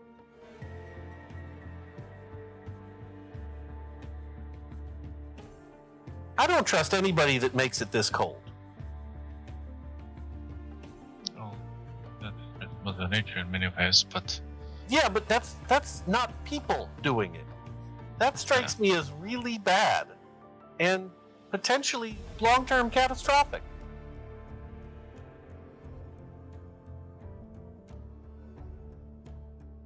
What kind of weapons are they offering? They're not offering weapons. They didn't say anything about weapons, is the problem. They said just they were going to technology. give us technology, so things to keep us warm and help us survive. Well, I've got some rather good news on that front then. We aren't really gonna need that because I got myself, thanks to the lovely grandma over at the junk place. I think I might have a way to turn those axes into energy, like pure energy. Provide heat for those at Lily Bell. In the trunk of my truck, I was able to find a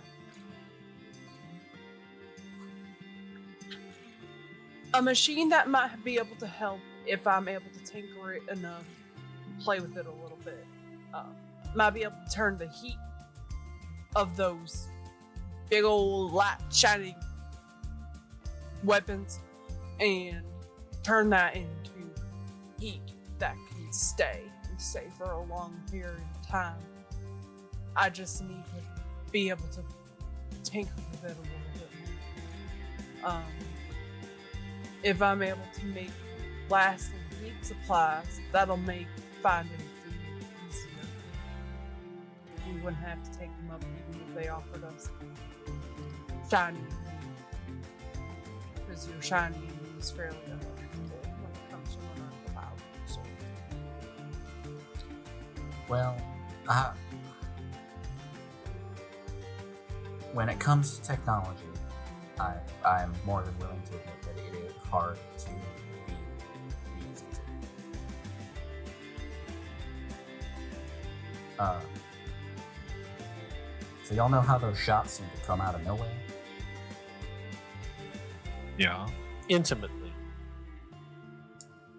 They seem to have maybe not completely perfected, but at least improved on stealth boys. To the point where not only do they last longer, but they are reusable.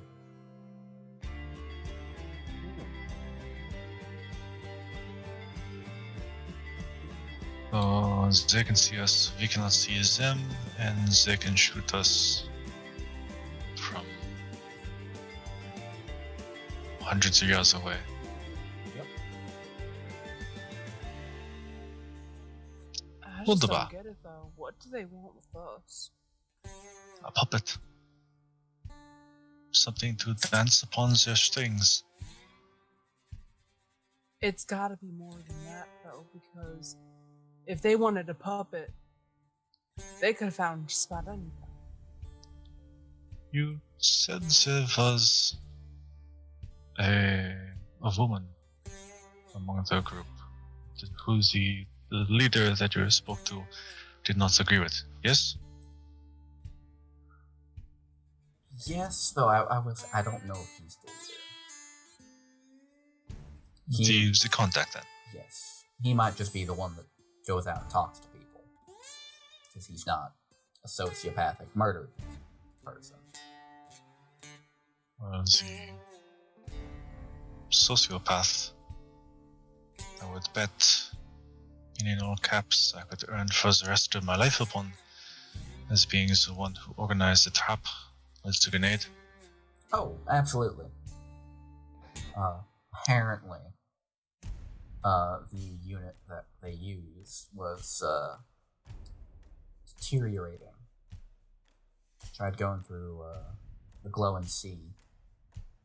Realizes, oh right, we're not in Massachusetts. Has to explain. Ground zero for one of the bombs. Still, So literally irradiated and glowing. yeah, still full of fallout. And apparently, the protections put into place, the radiation shielding, was malfunctioned somehow and started fucking with her. So she was supposedly deteriorating mentally. Do you mean to say they took a sick woman, carved her up, strapped a grenade to her chest, and left her with a message for us? Correct. Yeah, those are totally the kind of people that I can trust. Mm-hmm. Your friends don't have people skills, do they? Because that's not how you get. That's not how you get friends. You don't strap bombs to people and send them to send a message. That's not how you make friends or allies. Yeah, that's how you get your ass kicked. They were grown in a vat and had a chip implanted in their brain. Speaking of, Carter, you're pretty good with computers and such, right? Yeah. Iris will take out the chip. You think you could look into what's going on in this thing? Well, I'll need some systems to hook it up too. Oh, well, yeah, not right now. Pip-Boy can only do so much, but yeah, I can take a look.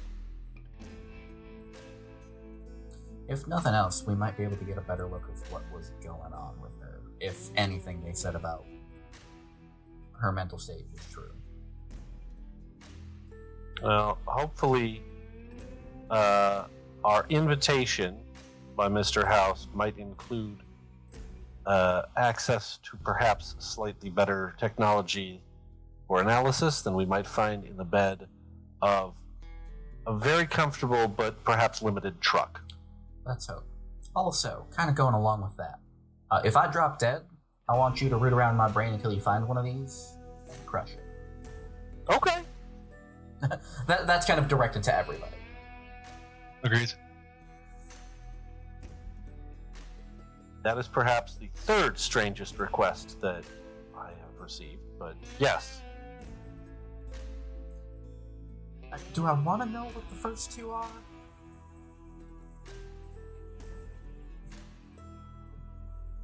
No, in Carter, it's never a good idea to ask.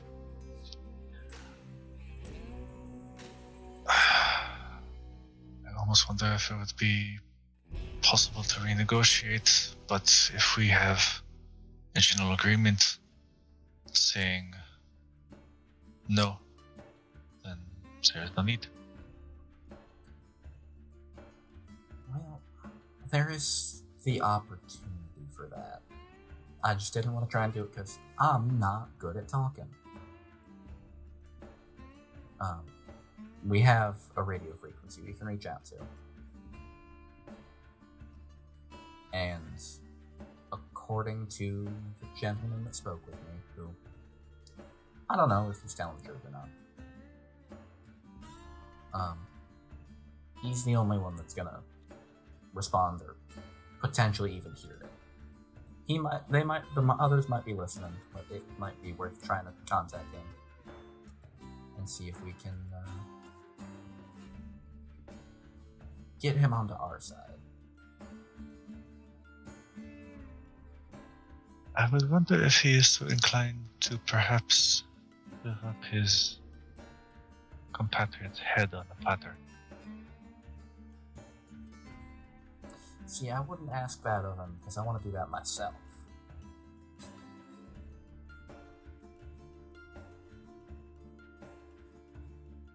Limb his torso instead. But for now, nothing we can do. We've got, I think he said about 3 days.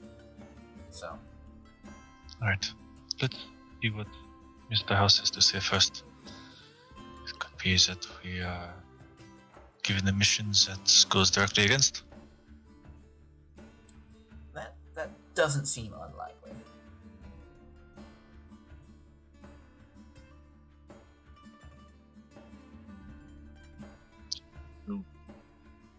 Here's 2. The invisibility boys actually allow it so that heat signatures are also wiped clean. I haven't had the chance to see that, so I'm not sure. Something to try and test, possibly. Because if we can see some, we can shoot some. Yeah, I mean, I guess that's a fair point.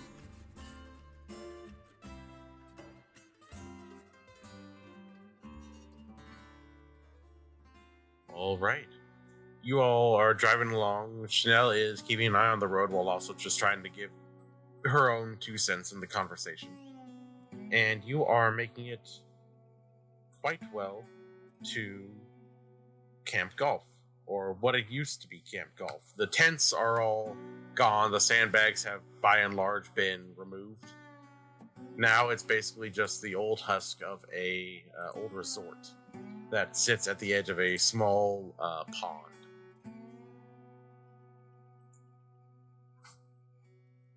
Which has largely been turned into a rest stop for any other caravans. It's currently being run by a few people who used to live in the old Mormon fort, a few people from the followers of the apocalypse giving rest and aid to anyone who needs it, and some of the tribal individuals who have largely brought their families here to make a more settled home that they can defend and is very open and defendable by all kinds of directions, while also having the strip and west side to their backs, basically.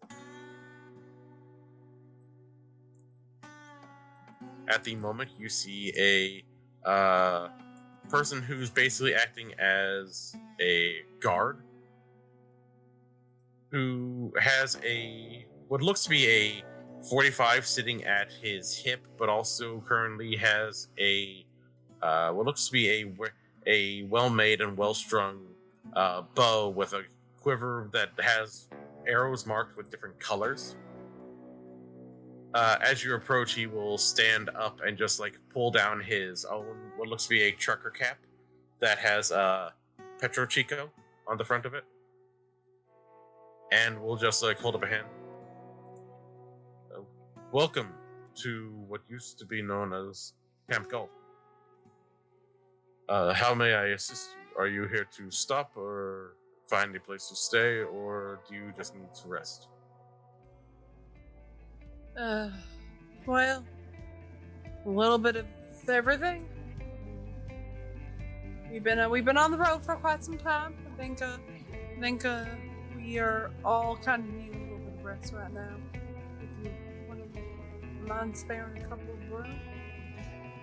Sure, we have a few rooms available. You can just go ahead and speak to Susan inside. Maisie has a little bit of upset. Sorry, my dog's a little bit restless. You said Susan?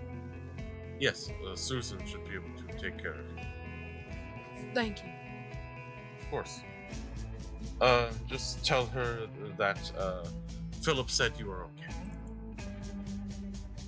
Thank you, Philip. Of course. And, Chanel will go park the car.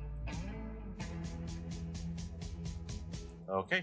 You're able to park. You, again, are one of the few vehicles that actually was fully repaired and able to make a trek like this. So parking is easy to find.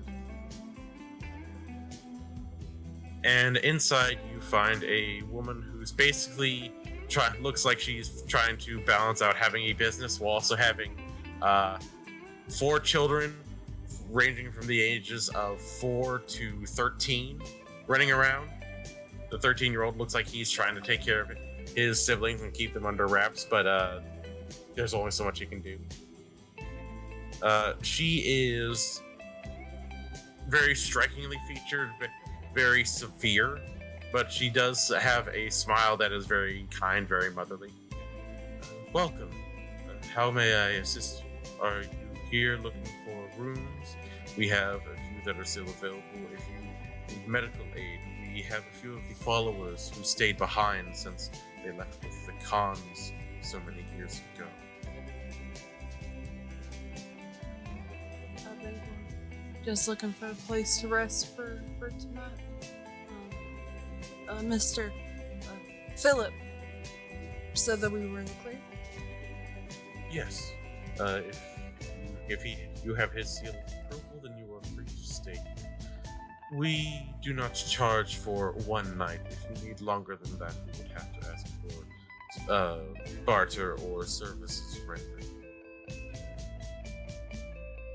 But if it's just one night, then I will freely give you keys. And she takes out keys. She pulls out 4, but says, If you wish to share rooms, you may do so, or there are enough rooms that you can each have your own. Dinner will be served very shortly. We do not have much, but we know of how to make the most of what we have. If it is right with you, I can still give services rendered. Yeah, I Oh, can too. Yes, If you have services you wish to provide, we would be more than happy to accept. Just please make sure that if it is within the medical facilities, you speak to Julia. She is our head doctor here. If it is elsewhere, then just let me know what you are offering, and I will tell you who you can speak with. Make way to Julia. She is right down the hall, furthest door on the left. That leads to one of the larger rooms that she has turned into a small med bay. Dr. Hoffman will go off that way. I can stand watch. Then you can go and speak to Philip. He should be right outside. Now let me tag along with you on that one. As they're walking out, he's like, I don't really have much to trade unless somebody needs swimming lessons or their face shot off. And what would you like, miss? well, let's see. I'm good at tinkering with stuff. Really good with kids. Dogs like me. I got a truck. So, whatever you need. Well, in that case, if you would be willing to assist with me for right now, I would actually not mind someone to help me keep my children busy. They are very energetic, but I don't want them exposed to too much outside, you understand, especially at the night when it gets far colder. Absolutely. You need someone to take care of some kiddos and get their energy out? I might be able to do something. And she whistles for Maisie. And Maisie is quick to come bounding along, and you hear a screech of young children who are quick to begin chasing Maisie. Consider their energy put to very good use. Indeed, thank you. When you two head outside, Iris and Carter, you see that Philip is still just at that same raised little. It almost looks like a lookout point for where someone would maybe be watching a tennis match, but there are no tennis courts because it's just been bombed to hell. And he's been basically using that as a guard tower where he just sort of sits up there. When he hears you coming, he just turns his head and says, "Oh, is there something I can help you with?" We offered to help keep watch for the night. Oh, then feel free, pull up a seat. I have a few more foldable ones. And he will actually get up and grab cheap foldable seats and just sort of set them out beside himself. I appreciate the company. It has been a while since there has been other people who wish to defend this place. It is not normal to defend a place that is not your home, nay? It isn't? Seems pretty normal to me. I mean, any place you stay feels like a place worth defending, so. I suppose it is just dependent on who you ask.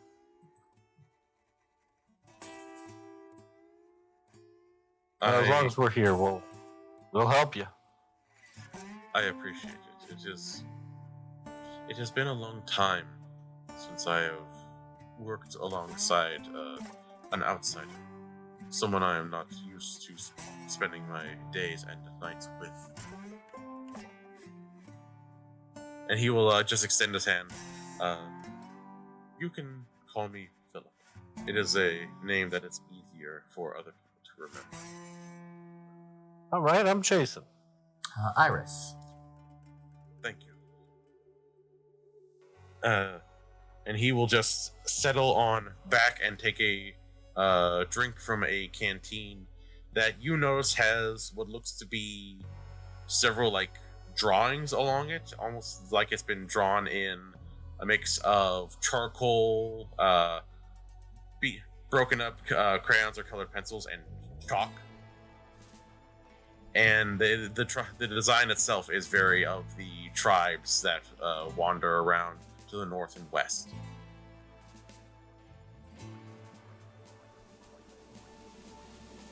Inside the facility, at the medical area, is a woman who has a very spiky mohawk, who is currently in a doctor's coat and just checking on a young girl who looks to be here with her mother. Just doing the normal examination, just checking over her face, having her say "ah," just checking inside with a little light. Looks like she will have a clean bill of health for right now. And when you enter Dr. Hoffman, she just looks and gives a small nod to you.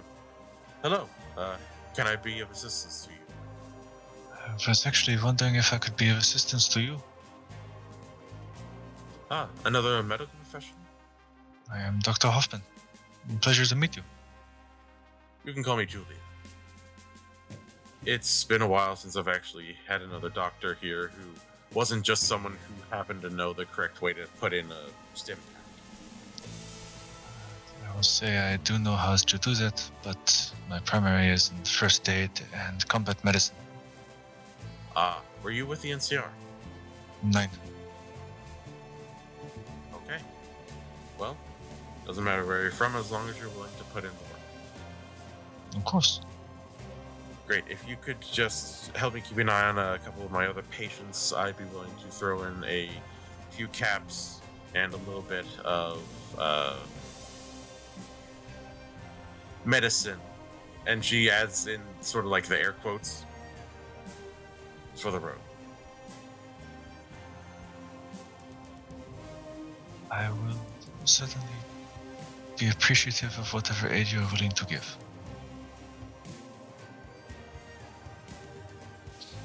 And he'll go right to work. All right. You go ahead and give me a roll of, let's go ahead and call it intelligence and medicine. Carter and Iris, I would like a roll of perception and survival. And then let's go ahead and make it charisma and speech for Chanel. With one free reroll of the die thanks to the help from Maisie. All right. I would like to note that I got 4 successes. God Jesus damn. Christ.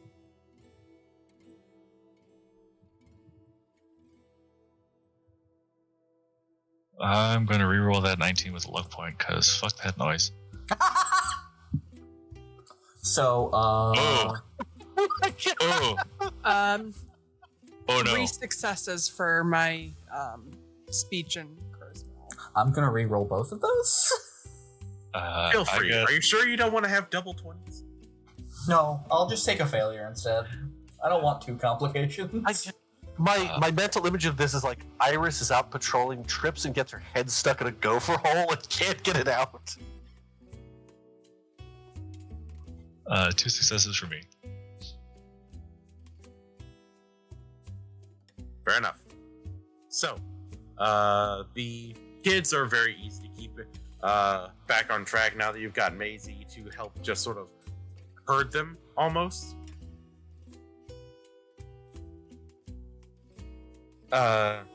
It seems that Susan is very, very helpful. Very, very glad for the help. Carter and Iris. Iris, you're just not really sure what to make of just everything you heard, from the fact that there were horses that are being sent out not to just immediately try to bring people back, to the fact that father is dead and has been replaced. Just a whole lot of information that's really taking your focus right now.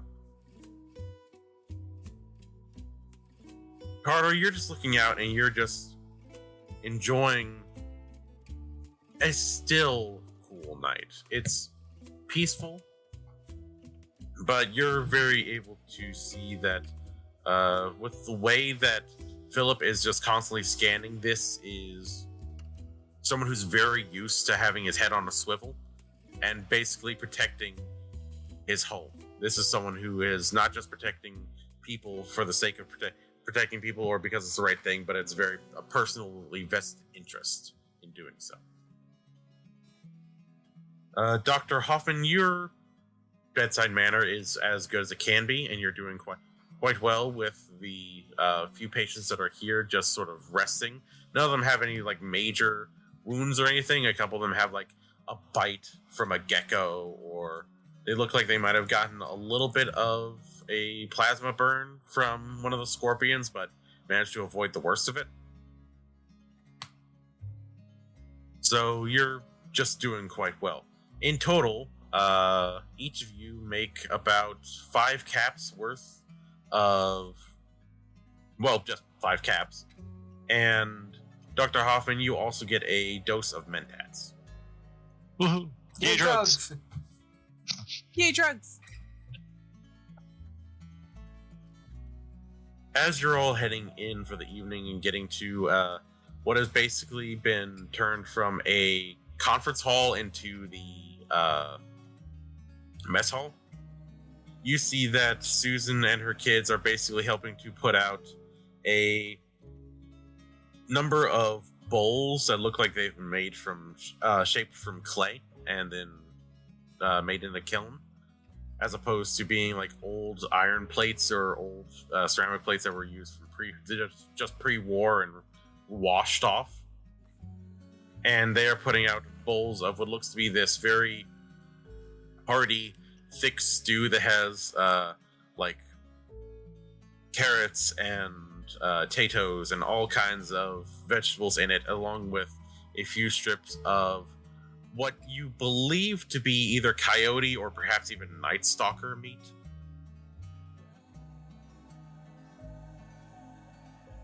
And everyone is just gathered in, and the food seems to be just given for free as opposed to being something you have to pay extra for, and it's quite hearty and actually tastes pretty good, which is a feat given it's the wasteland and most food is radiated to shit. And you all are able to sit off on your own. You see that Philip and Susan are sitting off by themselves with the kids, speaking in a odd tribal dialect that actually Dr. Hoffman gets a few words of, because it does actually include a few words of straight up German, mixed in with, from Dr. Hoffman's own studies, a few words that sound like Espanol Spanish and what could be indigenous languages from before the war. It just looks basically language has become sort of just a mess of multiple other languages that have been thrown together.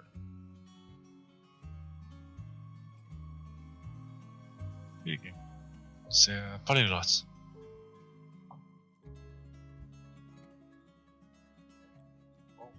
How'd they keep the language alive out here? I wonder. Could be his mother and the father keeping it going throughout the generations. Could be them just reading books. Must be, because not a lot of people out here to converse with.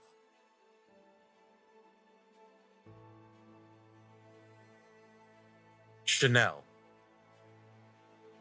you notice that you have someone eyeing you. He is a gentleman around your age, maybe a year or two older. Very deeply, like, farmer tanned skin. And is just kind of looking at you, but he's eating his food as well. Just, he looks perplexed.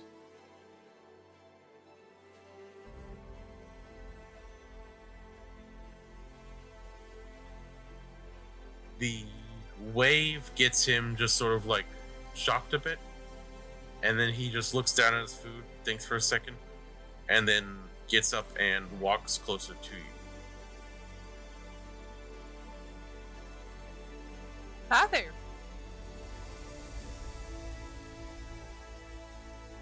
Hi. It's...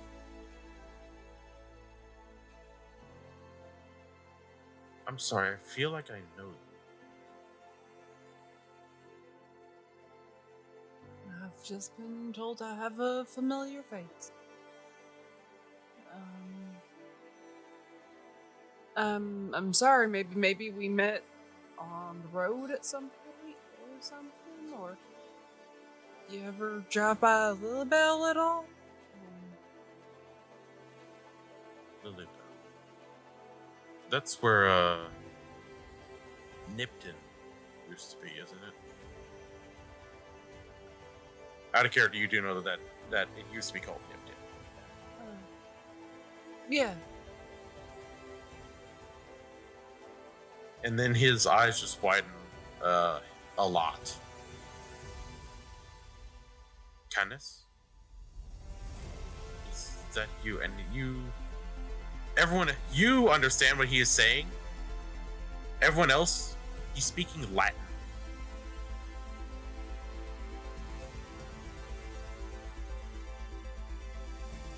And the name Canis sounds very familiar to you, Chanel. It's like someone's just like hit a bell deep in the back of your mind, and you know that name, and you realize you are perfectly understanding what he's saying and know how to respond back to him in kind, even though you're pretty sure you've never really heard this sort of language spoken in years.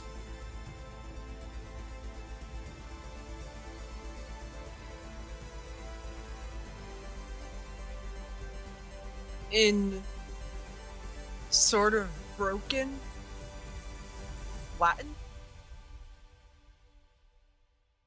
she responds,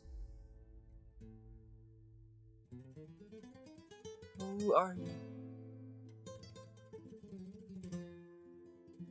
How do you know me?"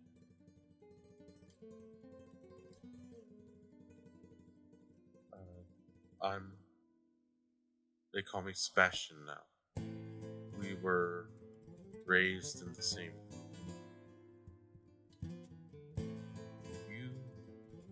Do you remember? Under the Legion.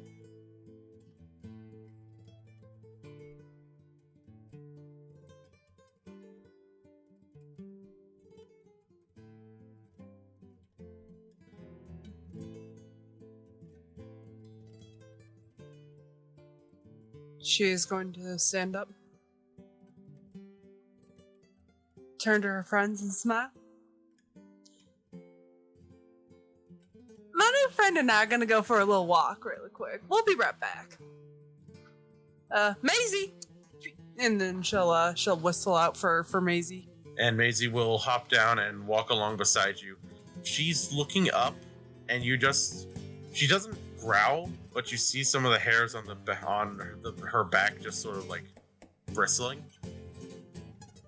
as she looks at this other guy. But she walks along beside you. Iris is going to give a second, but Iris is going to follow. Give me a roll of agility and sneak. Oh, I'm surprised by that. It is dark out now, yeah? It is dark out now, yeah. Cool. Yeah. Free die. I'm curious, Carter, do you know Latin? Well, I mean, Sexemper Tyrannus and, the names of certain types of animals and stuff and things that were in books like that, but nobody speaks Latin. Itawaro? Out of character, I didn't hear that. Itawaro? Yeah, it's going over my head, man. Medicinal Latin, I know. Oh, sure, yeah, like, I know a couple of words here and there for, like, hurts the body, like medulla oblongata and stuff like that. But I'm not really a doctor. And while this conversation is happening, Iris just kind of silently gets up and walks away. Yep. Iris, do you... I got 3 successes on my sneak check. Yeah, it's just gone. Ghost, completely. Outside, you, Chanel, are with Maisie, and do you keep like a familiar distance or like a friendly distance with this guy, or are you give yourself a little bit more space? It's gonna be friendly, like a friendly distance. Okay. She looks a little relaxed, but like a little like she's trying to make like pass her body language off as it's relaxed, but her eyes are kind of like going like back and forth between him and Maisie. Just kind of making sure that she's obviously not going to see Iris like sneaking up behind her, but she wants to kind of make sure that like there aren't any like other prying eyes as the two of them are kind of like walking with each other. Okay. Yeah. You don't really see anyone else out here tonight. It's just you, this guy, and Maisie. As far as you know, at least. And he is keeping the distance with you. He keeps his hands at his sides, and you don't really see him armed, though you also do see that he is fairly muscular.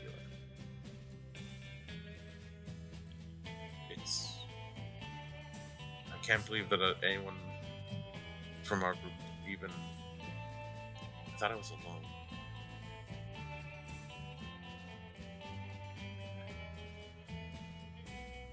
Won't lie. A lot of that's buried away. We were very small. I Yeah. understand. I want everybody to know. It is not something that I have pride in. It is not something we have the choice of.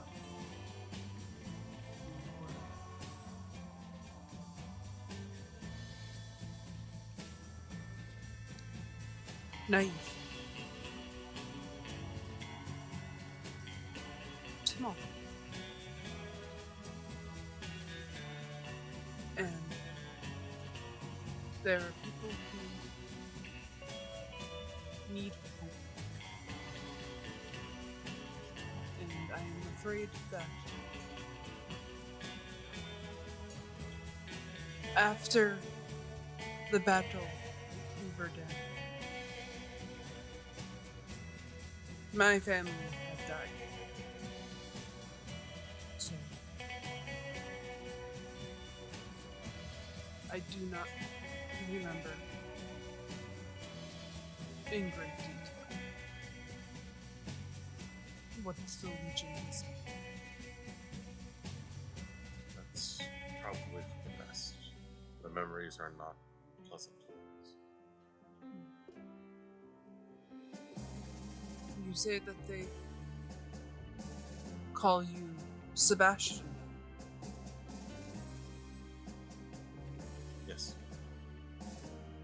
And what is it that we called you when we were small? Gladius.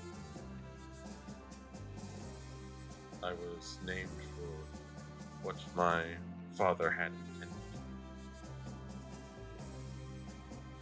to be another blade in the line.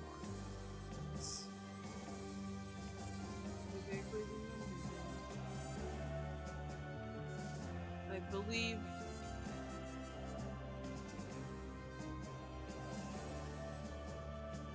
we trained together.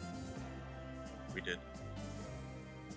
It was odd training with a girl, but your father was the one who trained all of us, so given his duty, he had privileges, and he chose to train you like he trained the rest of us. Huh. I can't say that the training has done nothing.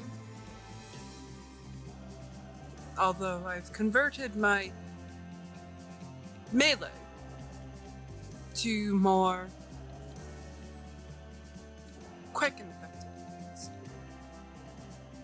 For the better good. The actual better.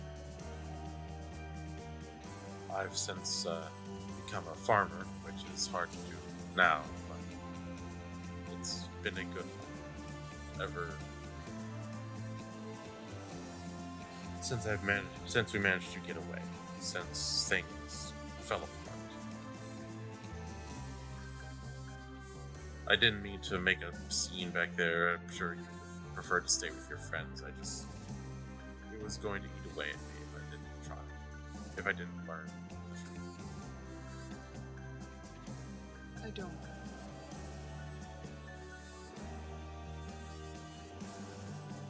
I didn't realize that there was one other that was up there. I don't think that there was really much chance for any of us, but if there's any place for long shots to make it, well, the Mojave and Vegas as a whole is the place for it to happen. And what do you do now that the snow has, well, mostly the resources? For the most part, I help out around here, or I will tag along when it comes to caravans to Free Side or West Side. I act as a guard, and sometimes I make a few deals, get a little bit more in terms of fresh water taken out to us by kings. I think maybe some of them have sort of caught on, given that there's certain ways that we move. Certain things have been kind of drilled into us, but they don't say anything, so I'm not going to bring it up.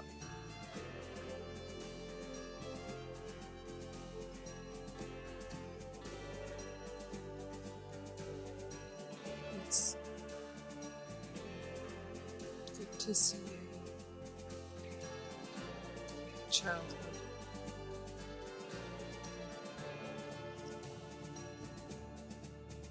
Acquaintance. Friend. I kicked your ass. You did. I'm not gonna lie. I got in my shots, but you won most of the time. To be fair, when your father's the trainer. See, I told the others that he was giving you extra lessons, but no one else believed me. He's my father. I was never going to be a soldier. But hell hath no fury like a woman's scorn. Fair enough.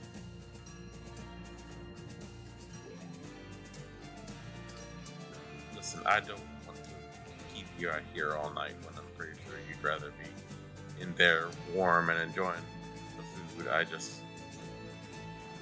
It's good to see you. What do you go by now? Chanel. Chanel. No longer am I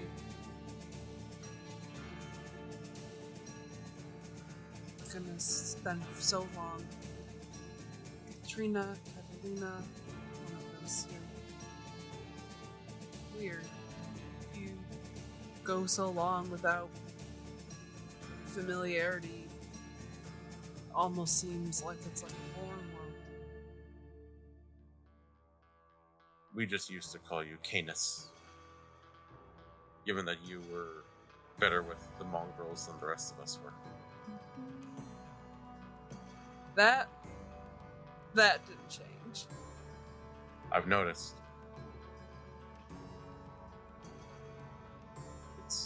been good to see you. If you make your way out to Freeside, feel free to look me up. I tend to help out with the new little energy weapon shop out there.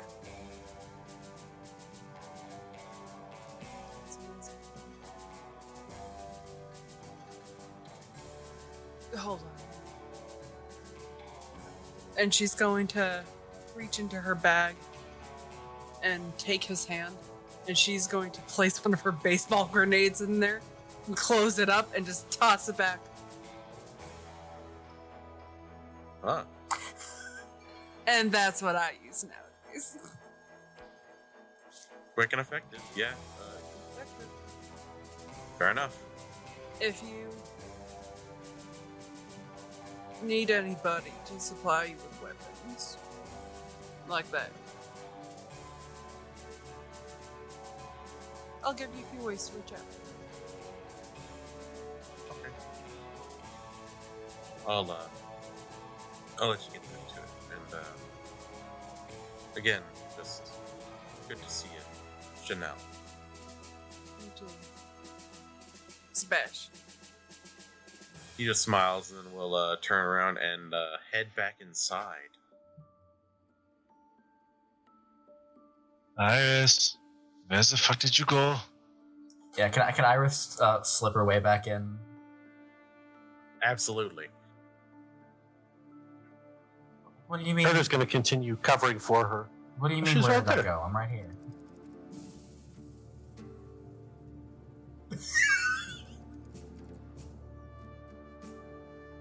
One of these days. But not today. I'm trying to keep all of you alive. I cannot do that if I do not know where you are. Speaking of, it would be around this time that Chanel also manages to make her way back to the table. She'll give Sebastian just like a little pat on the shoulder and a little nod before making her way back to the table. Howdy. Welcome back. Hi there. New friend? Old friend? Acquaintance. Knew Alright. each other when we were small. Oh, childhood lover. Lovely. I wouldn't necessarily call it a lover. I wouldn't put it past you. He's pretty cute, but we got a job to do. And So, later. Understood. she's just gonna glance back at Sebastian. And he is glancing back with a smile, quickly finishing up his stew and taking it over to where the dishes are left, so that way they can be washed and repurposed. Alright. Well, we have a job that we gotta do. We need to get some shut-eye. Because I'm pretty sure our next stop is New Vegas. I think so, yeah. Fun. I'm looking Cool. forward to it. Are you? Yeah. Okay. I've been to New Vegas a couple times. I barely made the cap check, but I've been there a couple times.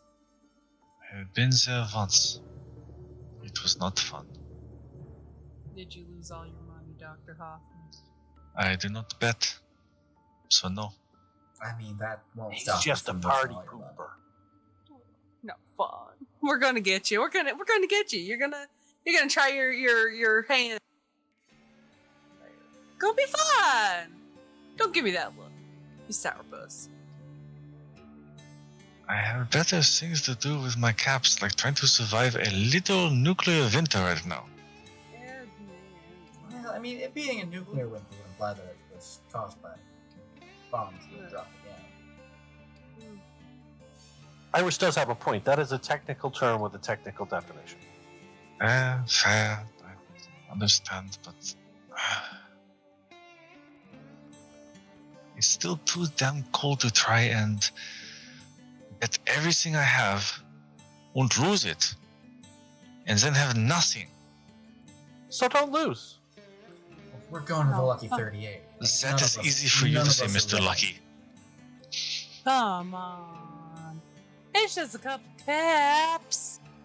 You sound like your dog when she's begging you for treats. Say, puppy eyes do not work on me.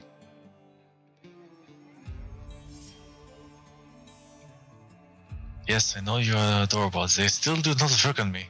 Yeah, well, you still call me adorable, therefore I win. I cannot win. One of my patients goes absolutely missing. The other one aids and bets them, and the last one tries to give me puppy dog eyes, so I bet all my savings away. I didn't say all your savings away. I just said a couple caps. I cannot win. Unless you only have a couple caps to your savings. And which point I think I gotta teach you how to save your money. Sounds like you've got a spending problem. Yes, on medicine.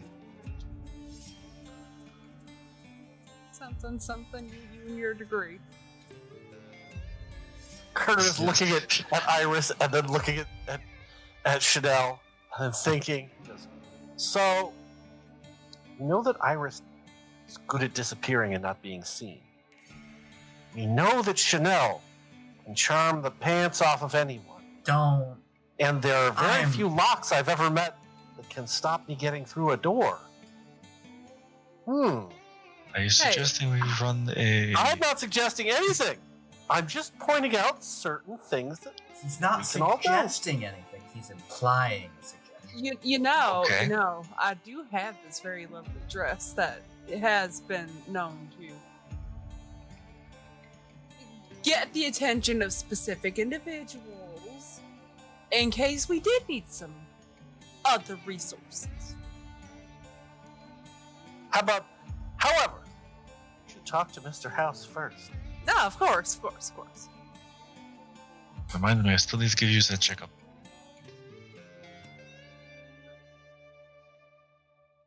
Yes, you, the adorable one.